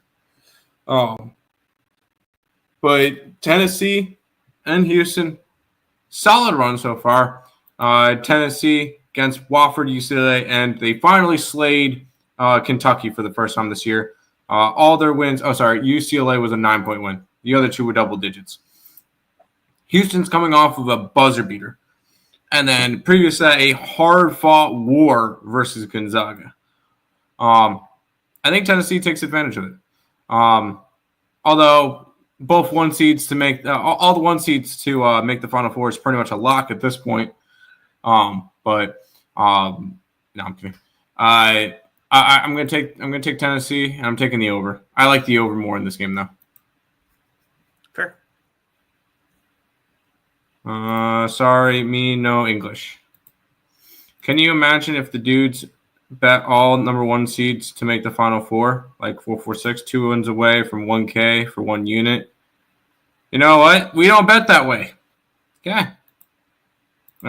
This is the only game that worries me. Worries my 1K bet. Houston wins. We have a parlay because Auburn wins. What's up, my guys? Let's get it. Let's cash today. Hit the like button, people. Show some appreciation, subscribe, and share. Timmy, you know the rest of the same, my dog. Go green, go white. Michigan State wins it all. Go white. Go green, go white. I hedge my 1K parlay here. Tennessee plus 4.5, 3 units. If you're so confident, then why are you hedging? Don't hedge. If you're so confident, hedging's for gardeners, not for handicappers. Let's keep rolling, Nick. Go green, go white. We have the Auburn Tigers taking on the Michigan State Spartans. 4.5, 5-point favorites are the Tigers in this game with a total of 147.5. This line has gone up a little bit. That does concern me a little bit. This line opened up 5.5, got down to a 5. I got in last night at 5, and it's now 5.5. Line opened up at a 150. It's down to a 147.5 in this one here. We have 56% of the tickets and 67% of the cash is on Auburn. The line's not really moved. It had a little bit of U-shaped line movement. There was buyback on Michigan, or buyback on Houston when it got to 4.5. That was, or Auburn when it got to 4.5, 5. But that was really it. And looking at this matchup here, Auburn has taken care of business the last 2 games. I backed them against Creighton. They got the job done. They knocked out the Wolverines. Unfortunately, we were robbed of a beautiful Michigan State rivalry game for a spot in the Final Four. That would have been way more entertaining than this game could ever be. On the flip side, we have Michigan State, who are coming in off of knocking off an SEC opponent in Ole Miss. They were 3.5-point favorites, and they didn't cover because it was a half-court heave at the end there that was hit by Ole Miss. They covered against University of New Mexico. They covered against Bryant. Michigan State's been one of those teams that all year long they've been really, really strong. And I look for them to get the win in this game as well. So I'm going to be on the Spartans here. 1 second. I guess that means the girls are back. Honestly, I'm going to stay off this game.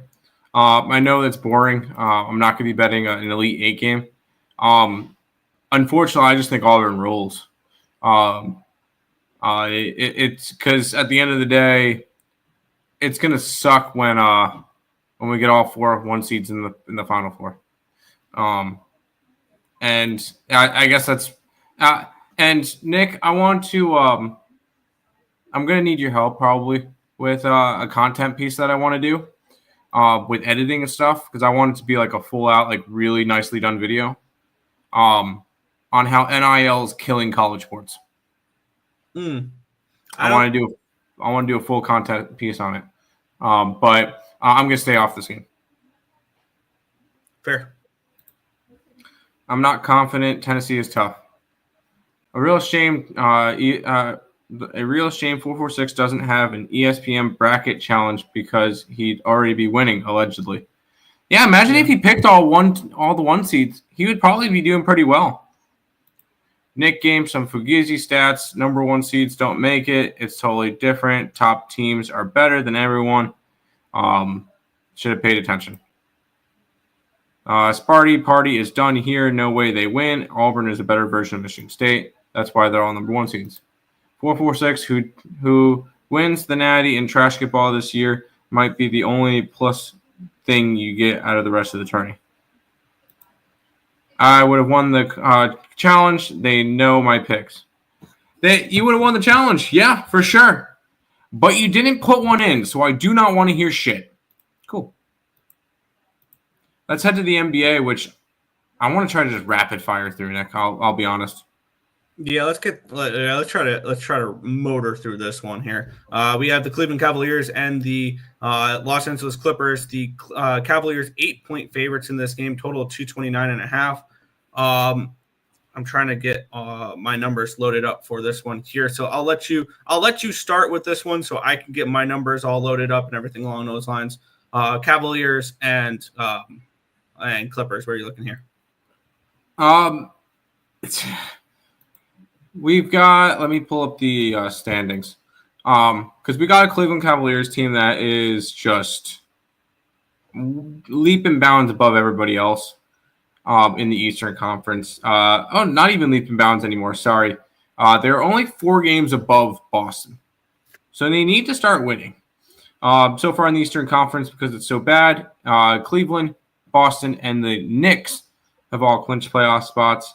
The Thunder are the only team to clinch in the West so far. Nets, Sixers, Hornets, Wizards, Pelicans, and Jazz have all been eliminated. Everybody else is still up in the air mathematically. It's Cleveland or nothing, laying the points.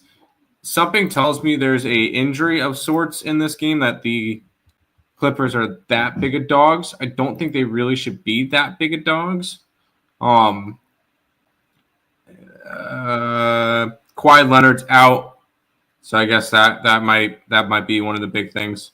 How long has he been out for? Let's see. Last time he played. Oh, he did play in the last game. So Kawhi Leonard being out is probably the big reason why. It's probably Clippers or not. Sorry, Cavaliers or nothing in this game for me. I'm going to go with nothing. Yeah, I'm on the same page here. This line opened up at a 7.5. It got down to a 7, back to a 7.5, got up to an 8 for a minute, and then back to a 7.5. So really no line movement on the side. Line opened up 232.5 down to 229.5. So we move towards the under. 68% of tickets, 64% of the cash from the Clippers. So that's kind of interesting there. They're kind of a public dog in this spot. So yes, I would agree. It's Cavaliers or no bet for me. But I mean, is this a game that you need to get involved with? There's so much more better action. And actually, maybe it is. You have the Clippers coming in off of 2 dominating double-digit wins, and you have the Cavaliers coming off an 11-point loss. Granted, we have the Cavaliers who just snapped a 4-game losing streak not so long ago. So maybe backing the Cavs after a loss isn't an auto bet like it was earlier in the year. But yeah, it would be Cavaliers or no bet here for me. I was kind of looking through the card. I don't really feel like there's anything good.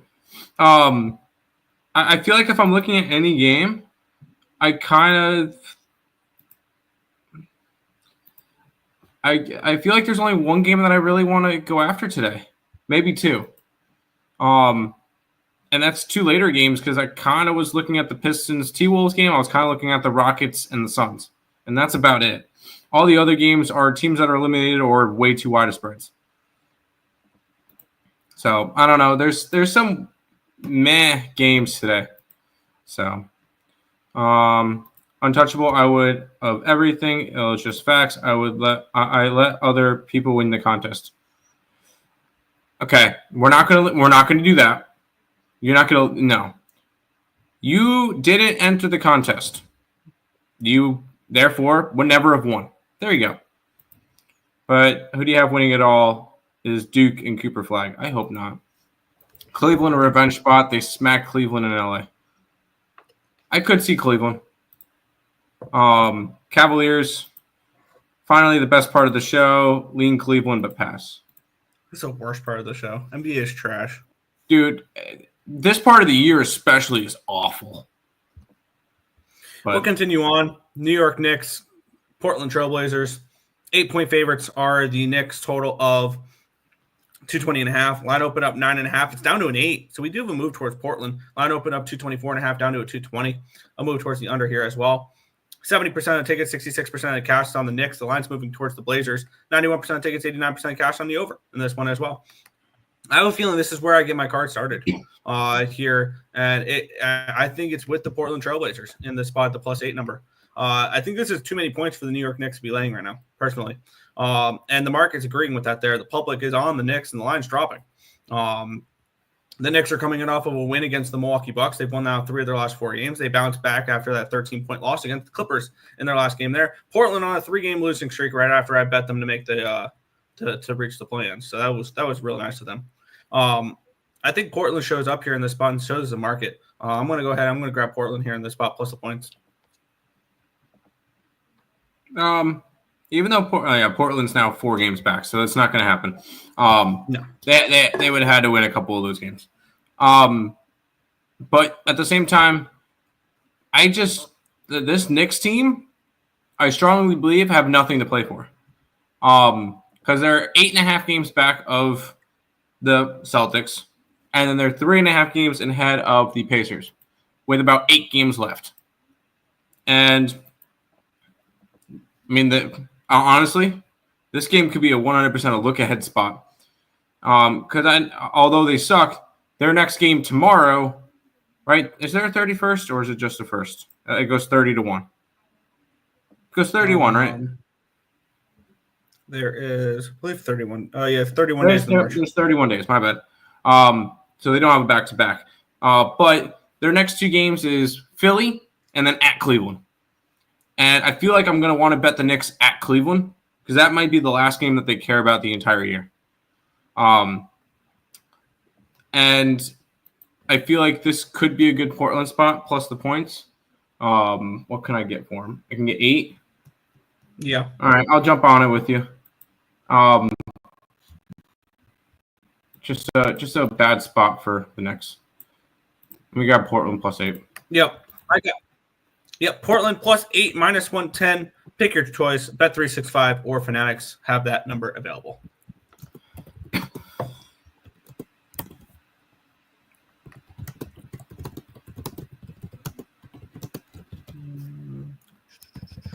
Sorry, I was just posting up on the site, and we're good. Yep. On why Orlando beat Sacramento by 30. Sheesh. Yeah, I was on the wrong side of that game. I like the under. How's your Portland play doing, Nick? Yeah, okay. I lost half a unit. Okay. I like Portland plus, yes. You think the Rockets game will go over? I don't know, but I kind of like the Rockets. Dallas beat Orlando, then beat Chi-Town by 1 point. Phoenix play-in chances seem to be dimming, with Dallas somehow winning and Phoenix losing the other night to the Wolves. Yeah, I saw Phoenix was like 7-point dogs and they got blown out. Phoenix is still only a game behind Sacramento and game and a half behind Dallas, although I'm not really liking my Sacramento to make the playoffs as much now because now they're most likely going to have to play 2 games, win 2 games in the play-ins. So. Yeah. Knicks using 2 scrubs, 2 point guards are out, but Portland is terrible. But Towns and OG Hart, they cover. I think Portland covers. How about a bum fight between 2 teams that are already eliminated? Yep, the New Orleans Pelicans minus 3 total of 212.5 in this game. Taking a look at the line history in this one here. Line opened up at a 3.5 down to a 3, so we have a half-point line movement towards Charlotte in this game. And then line opened up at a 217 down to a 212.5, so we move towards the under here as well. Taking a look at the cash flow in this game here, where we have the 71% of tickets, 66% of the cash is coming in on the Pelicanos. Line moving towards the Hornets in this game here. Does draw my attention a little bit to Charlotte. 91% of tickets, 88% of the cash is on the over here in this one as well. This is dog or pass. Pretty simple here.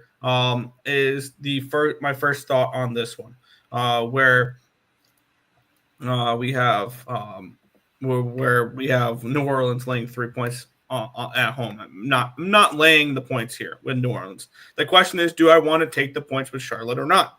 They're 3-7 straight up in ATS in their last 10 games. They've lost 4 in a row and have failed to cover in all 4 of those games.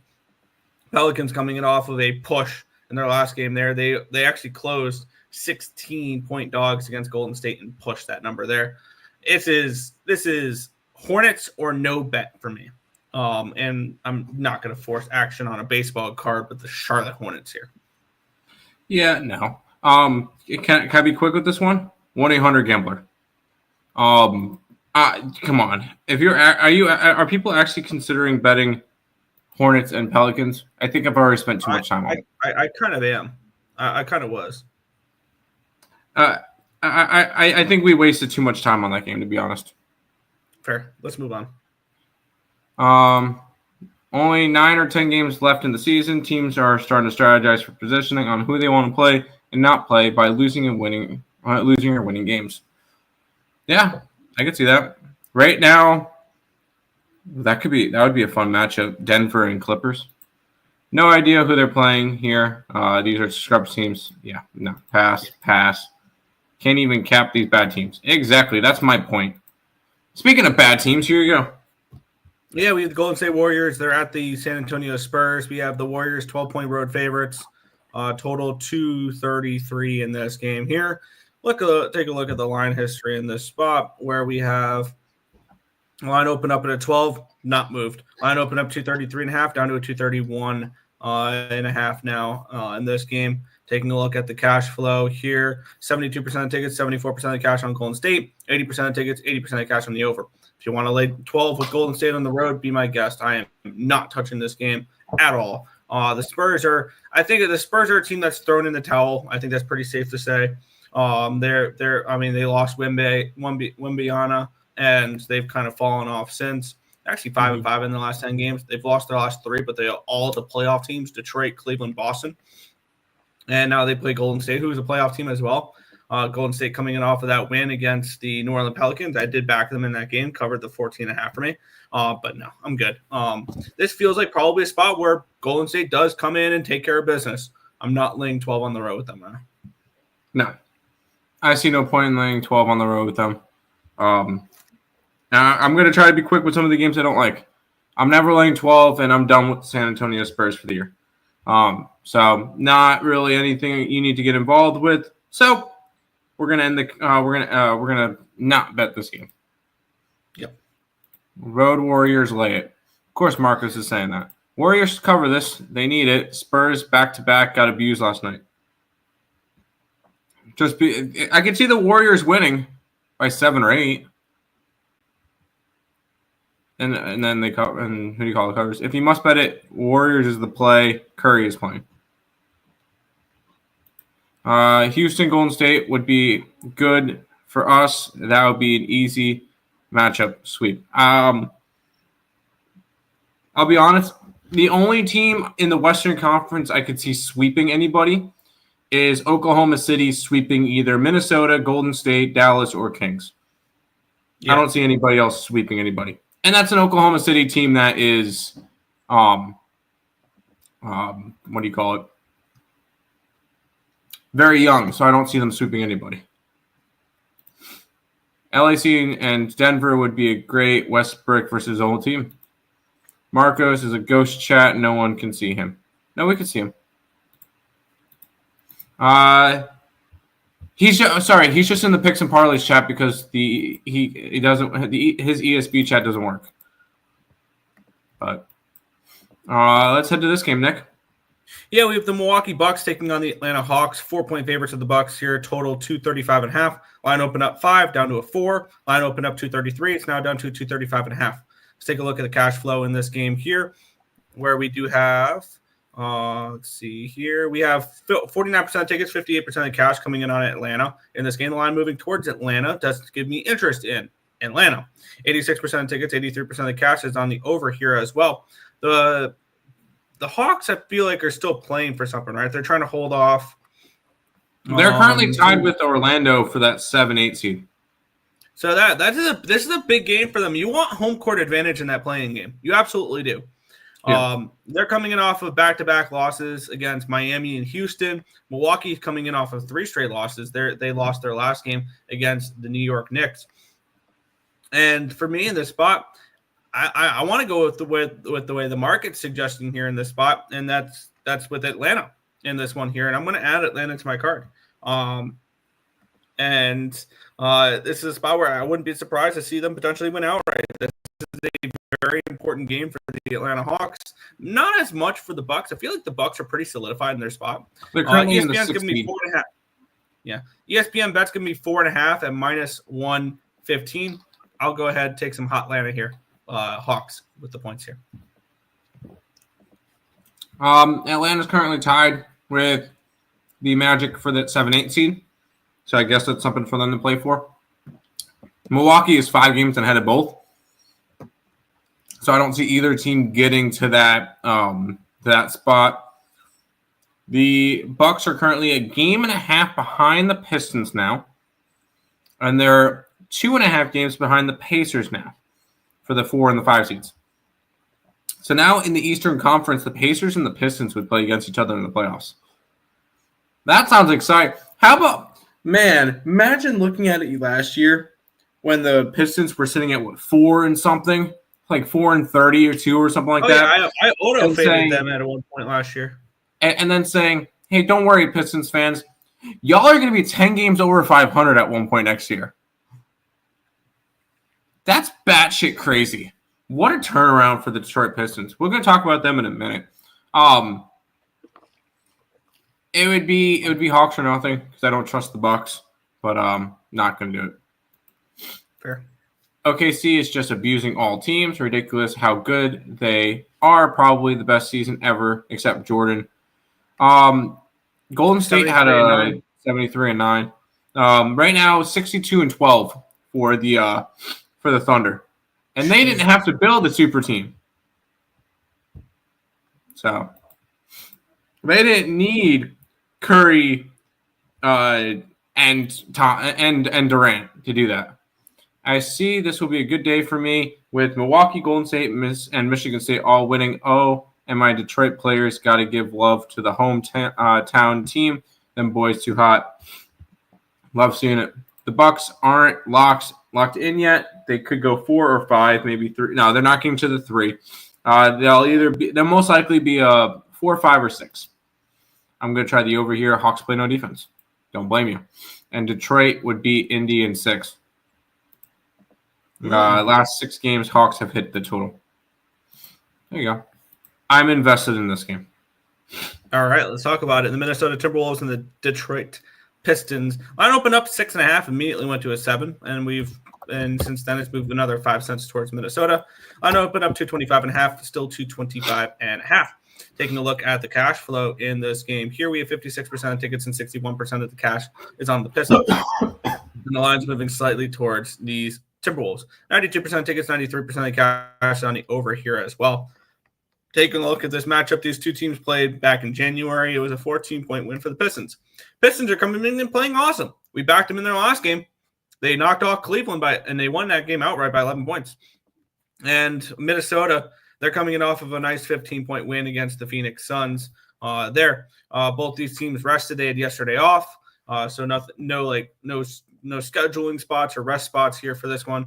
I feel like this. I feel like this number is about right because I know one of these teams is in a clear playoff spot and the other one's going to be in a play-in spot.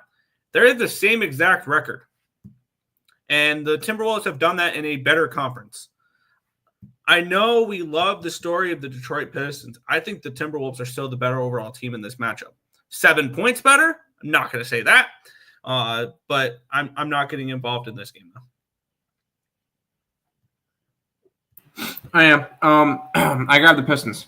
And I'm a strong believer that the that the Timberwolves are overrated. I strongly believe that. Timberwolves are currently sitting in the 8th seed in the Western Conference. They are 10 games over 500, so they are a good team, but I think they've been heavily overvalued because of the run they made last year. And when it comes to it, that's when a team gets overhyped like that, that's a spot that I want to fade.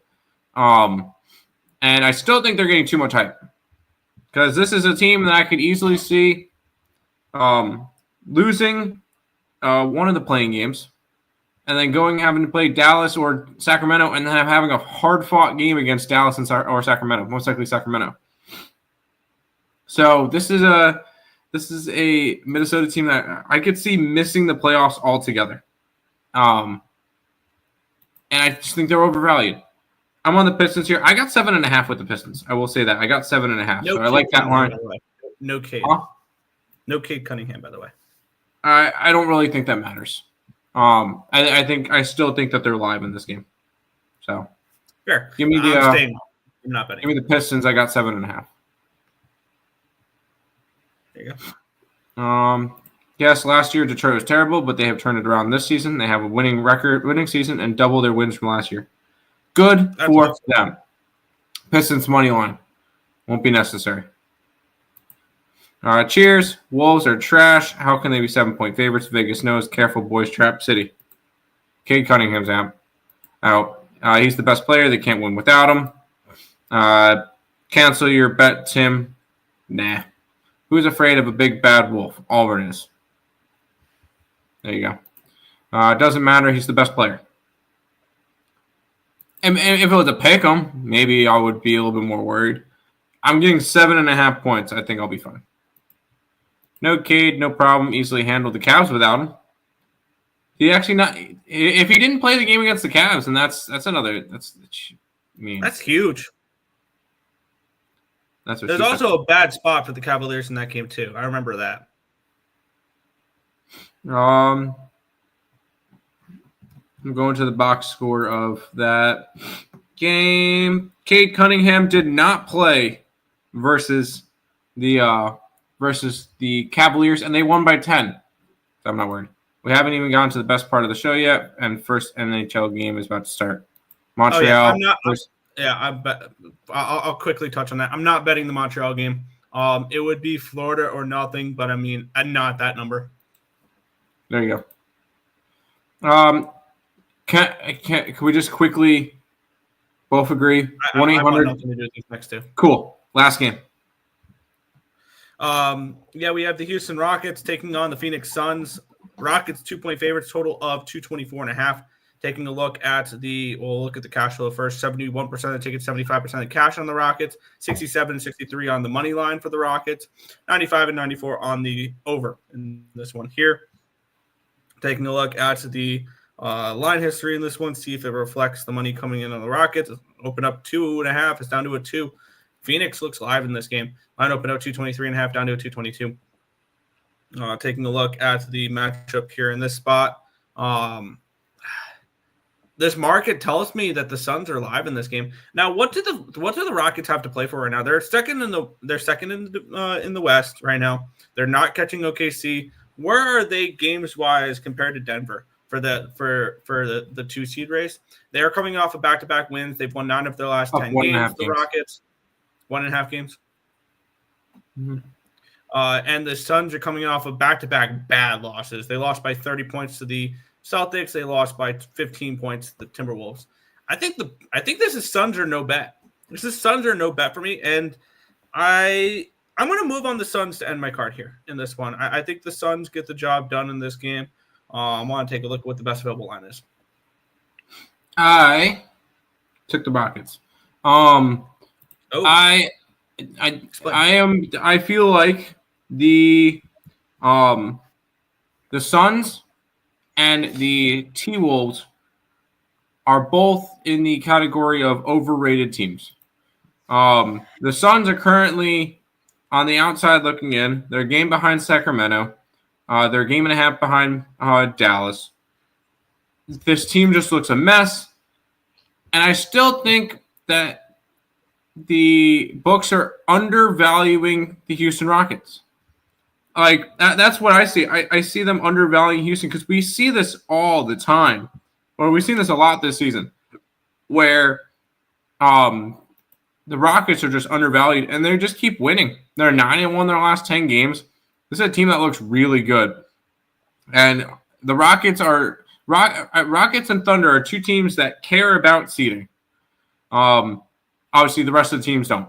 Because Thunder and Rockets, 9-1 their last 10. Then the Nuggets are 5-5. Lakers are 5-5. Grizzlies are 4-6.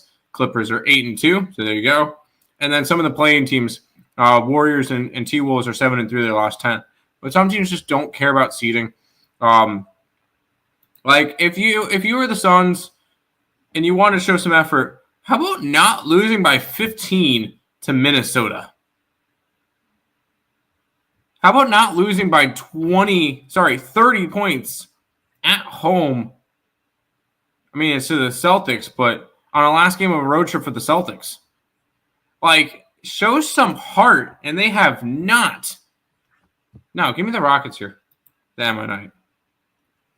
Fair. I'm gonna stay off. I'm not gonna take it. So yeah. Okay. We already did the best part of the show. Yeah, baseball. Suns are dogs. Never bet them. They hate each other. Yeah. Yo. What are we looking for college basketball? Tennessee and the over. Those are the two plays that I bet. I'm on both dogs. I'm on Sparty Party and Rocky Top. Phoenix because they're desperate and in need. Just because they're desperate doesn't mean they're going to win. Suns are trash. Don't do it. Houston have something to play for still to stay at the number 2 seed. They aren't locked in yet. Fakers and Nuggets and Memphis are on their tail. I don't care. I watch the Suns because I bet against them. They don't care. Dallas is ahead of Sacramento now. Crazy. They were 11th a few games ago, right? But who knows? The NBA. Dude, the end of the season's always trash. NBA has some really rash teams. Yeah, it's gross. Yeah, Joe Kryptonite siding. That's nice to see. What about NHL? We're about to get to it. What's Mini always beats them in the playoffs. Crazy. Where are the crazy parlay at today, Joe? Yeah, Joe, where's the crazy parlay? I don't know today. I want that crazy parlay. All right, Nick, to hockey. Oh, this game's about to start. Yeah, this game puck drops in 5 minutes here. Montreal Canadiens and Florida Panthers. I'm not getting involved in this game here. I already mentioned it a couple minutes ago. This would be Florida or no bet for me if I'm doing that, but minus 300 for Florida. No, thank you right now. Even though this is a team that is competing for number 1 seed in the Atlantic Division. This is a Montreal team that is starting to spiral. 5 losses in a row. They've given up at least 4 goals in 5 in a row in all of those losses.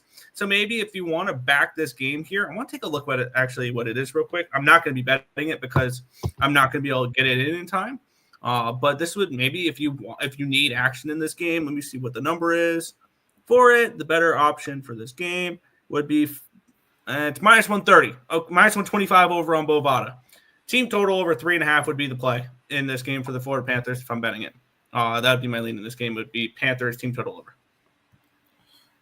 I'll be honest. I don't think I'm going to get to anything hockey-wise today. I will mention a couple of things with some games, but this game's about to start, so it doesn't matter.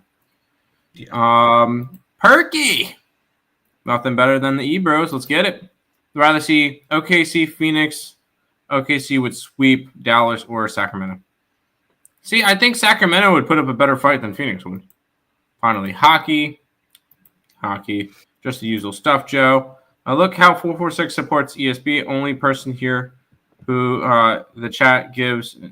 Yeah, but you're also one of the biggest people here, and you still won't put in your MLB contest. Joe, since you're here, have you signed up for the MLB contest? Yes, join the MLB contest. That's how you really show support.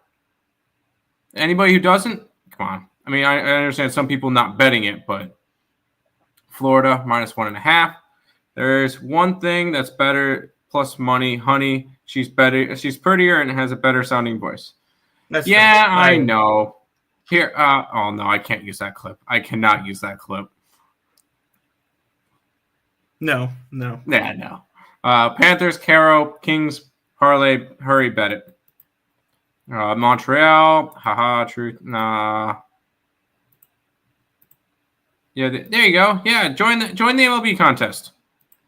All the real supporters are doing it. All right, Nick, let's go. And by the way, if I hear you want to play, I'll put it up on the site for you. All right, cool. The Winnipeg Jets are taking on the Vancouver Canucks. It's minus 215 for the Jets. It's a lot of chalk today. Panthers are minus 280. Jets are minus 215. The Capitals are minus 290. The Utah Hockey Club are minus 210. The Hurricanes are minus 280. And the Kings are minus 390.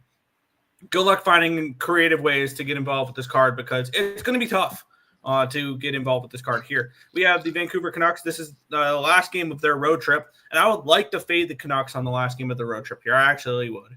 And this probably has to be puck line. probably for this game here. We have the Winnipeg Jets are coming in off of back-to-back wins against Washington and New Jersey. On the flip side, we have Vancouver coming in off of that crazy game against the Columbus Blue Jackets, 7-6 in a shootout they lost in that game there. They head back home to play the Kraken on the 2nd, so they'll have a few days off there. One thing I've noticed is this Vancouver team has actually been playing better offensively since Pettersson went back to Vancouver. Kind of tells a little bit of something there. But this is a spot where I would like to fade. I would like to fade the Canucks in this one here. And I believe these two teams played not too long ago as well. Some reason my what do you call it just went back to baseball on my covers. I believe these two teams played not too long ago, and it was a 6-2 win for Winnipeg or for Vancouver. So maybe this is a little short-term revenge spot as well. Yes, back 12 days ago. Yeah, no, I'm moving on the puck line here for the Winnipeg Jets in this spot. Probably going to be some plus money here in this one.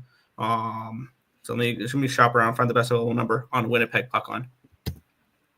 There you go. And plus 125, bet 365. I'm going to find it for you on the site.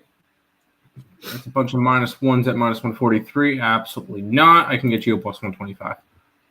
Yep, perfect. Love it. All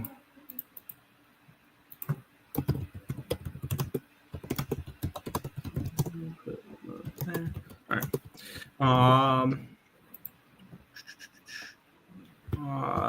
This is now your time for chat. Yeah, I'll do it. Yeah. On. There you go. Money line. Plus money, honey disappeared in Vegas. She got a good job, and she's no longer on camera or anything like that. Yeah. Draw. Do it now. On it now. Thanks, bros. There you go. Caulfield, anytime goal.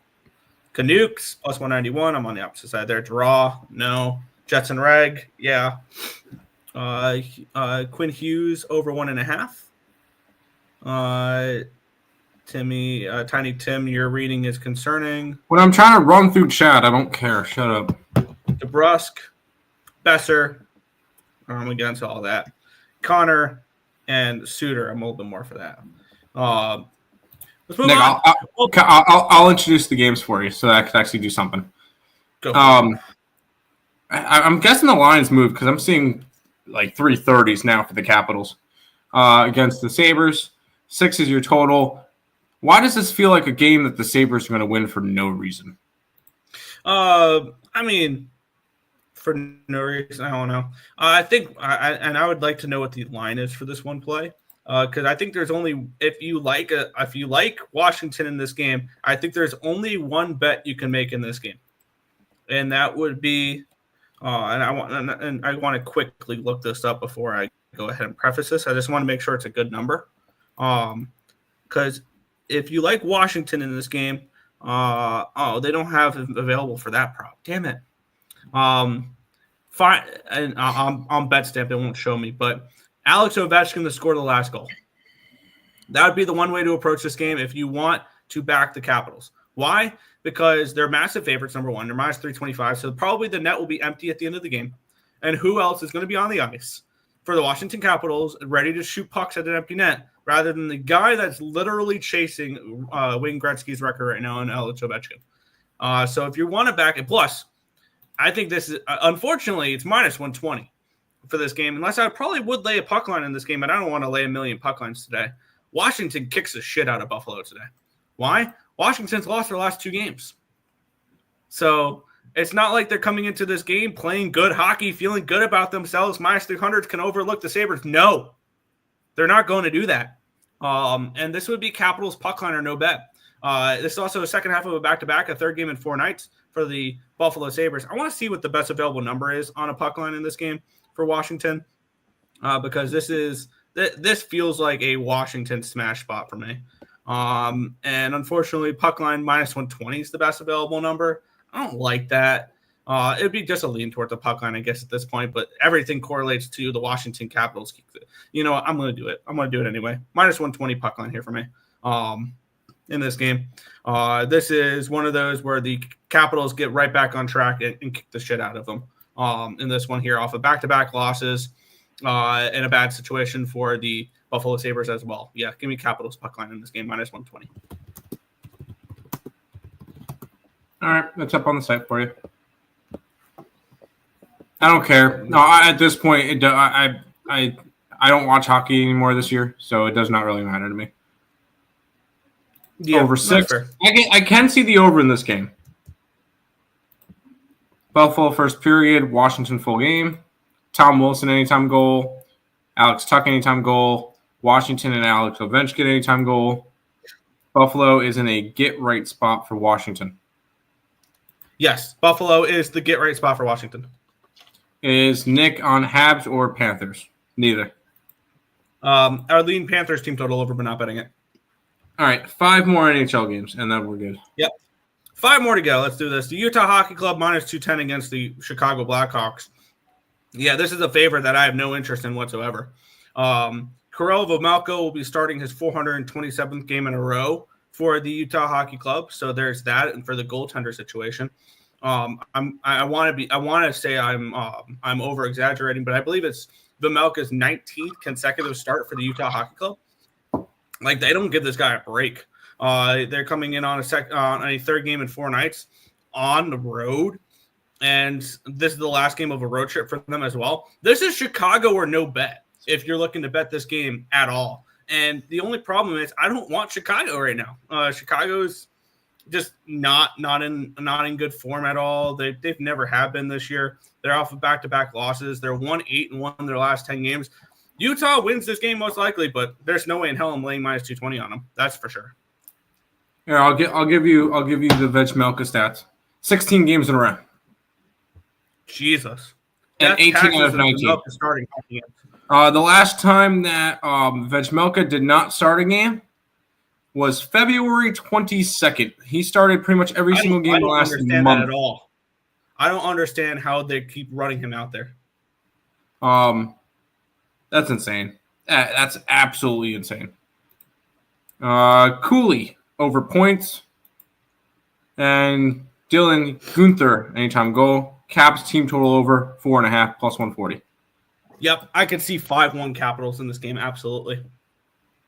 I was more looking towards like an 8-4 type of game for the Capitals game, but give me Capitals team total over is worth a look as well. But I mean, 4.5. I don't bet 4.5 personally.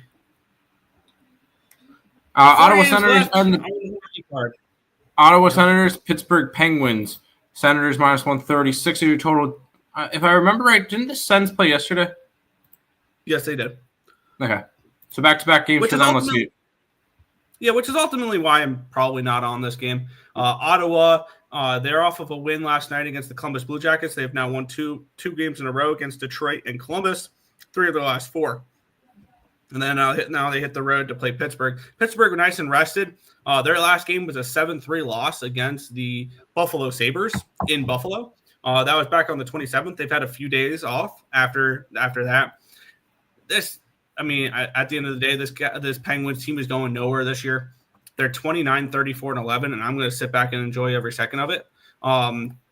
Ottawa on the other side, they're coming off of a nice win, but do I really want to lay minus 140 on the road with the team on the second half of back-to-back, a third game in 4 nights, feeling good about themselves against a bottom feeder? No.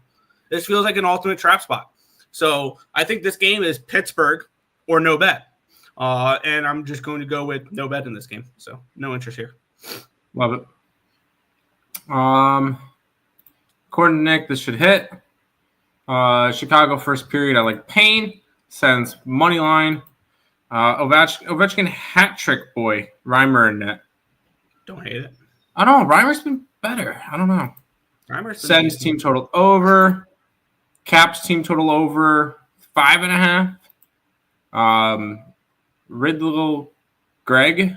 Ottawa 1+ goals. Ridley Greg.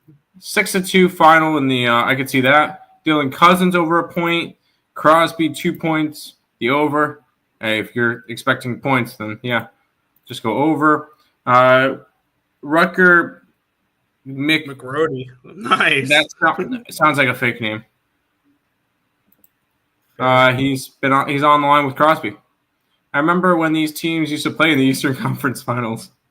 Yeah, there was the double overtime game that sent the Penguins to the Stanley Cup. All right, Nick. Islanders and the Hurricanes. minus 280, 5.5 the total. Go ahead. Yeah, those minus 280s are long gone at this point. I'm seeing minus 350 over on BetMGM. Just monster favorites are the Hurricanes in this game.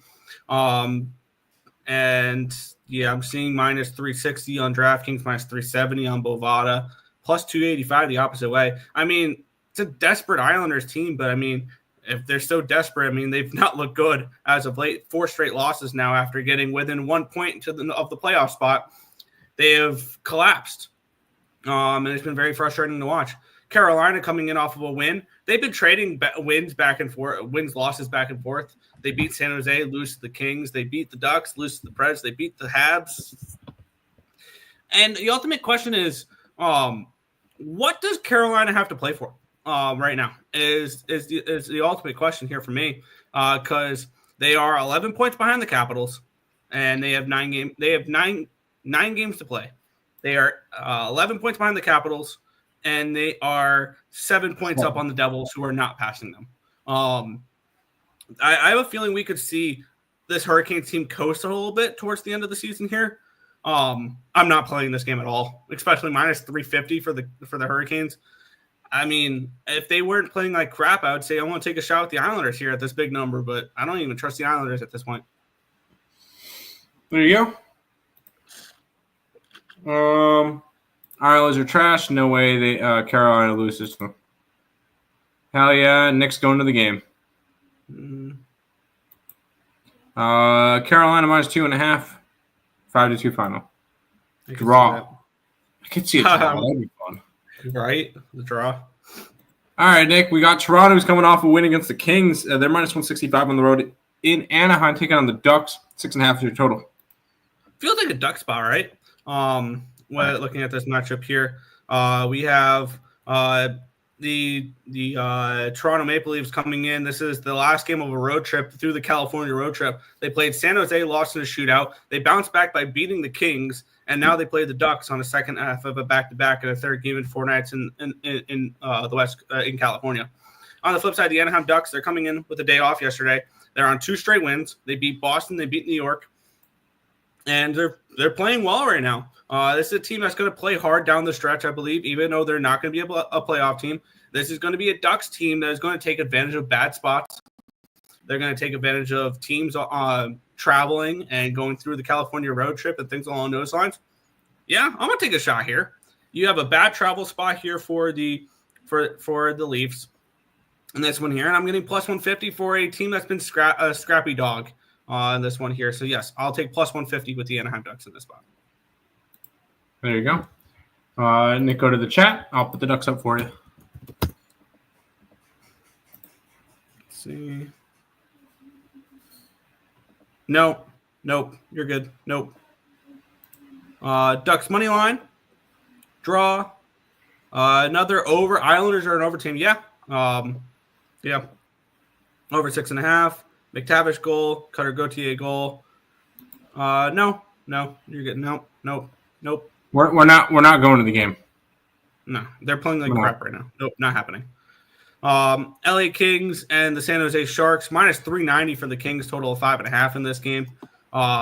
If you want to lay minus 390 with the Kings, be my guest. They are coming in off of a very rare home loss. But I mean, minus 390, that says it all right there. Even on a back-to-back, they're this big of favorites. Granted, the Sharks are on a back-to-back as well. They lost to the New York Rangers last night, 6-1. So this was the easiest pass on the card. There's no way in hell I'm laying this number on the Kings, but I'm also not taking the Sharks in this spot either. So easy pass to end the card. So there you go. Just the Jets puck line, Caps puck line, Ducks money line. And that's it for me. There you go. No Stolar's run spot. I don't think he's starting. Ian on the Ice Guys literally talked about you going to this game on the Ice Show. We're not. Fade the Nick road trip is undefeated. I'm like 16. I'm up 16 units. Seriously. It's not a road trip. It's not a road trip, dude. Stadium's 15 minutes away. It's not a road trip. San Jose, first period, puck line. Nick is lying. Nope, not lying. It's not a road trip. That's going to do it for this edition of the Earle Sports Bet Show. Okay, we're going to skip the comments. We'll see you guys tomorrow. It's been a 2.5-hour stream. We'll see you. Bye.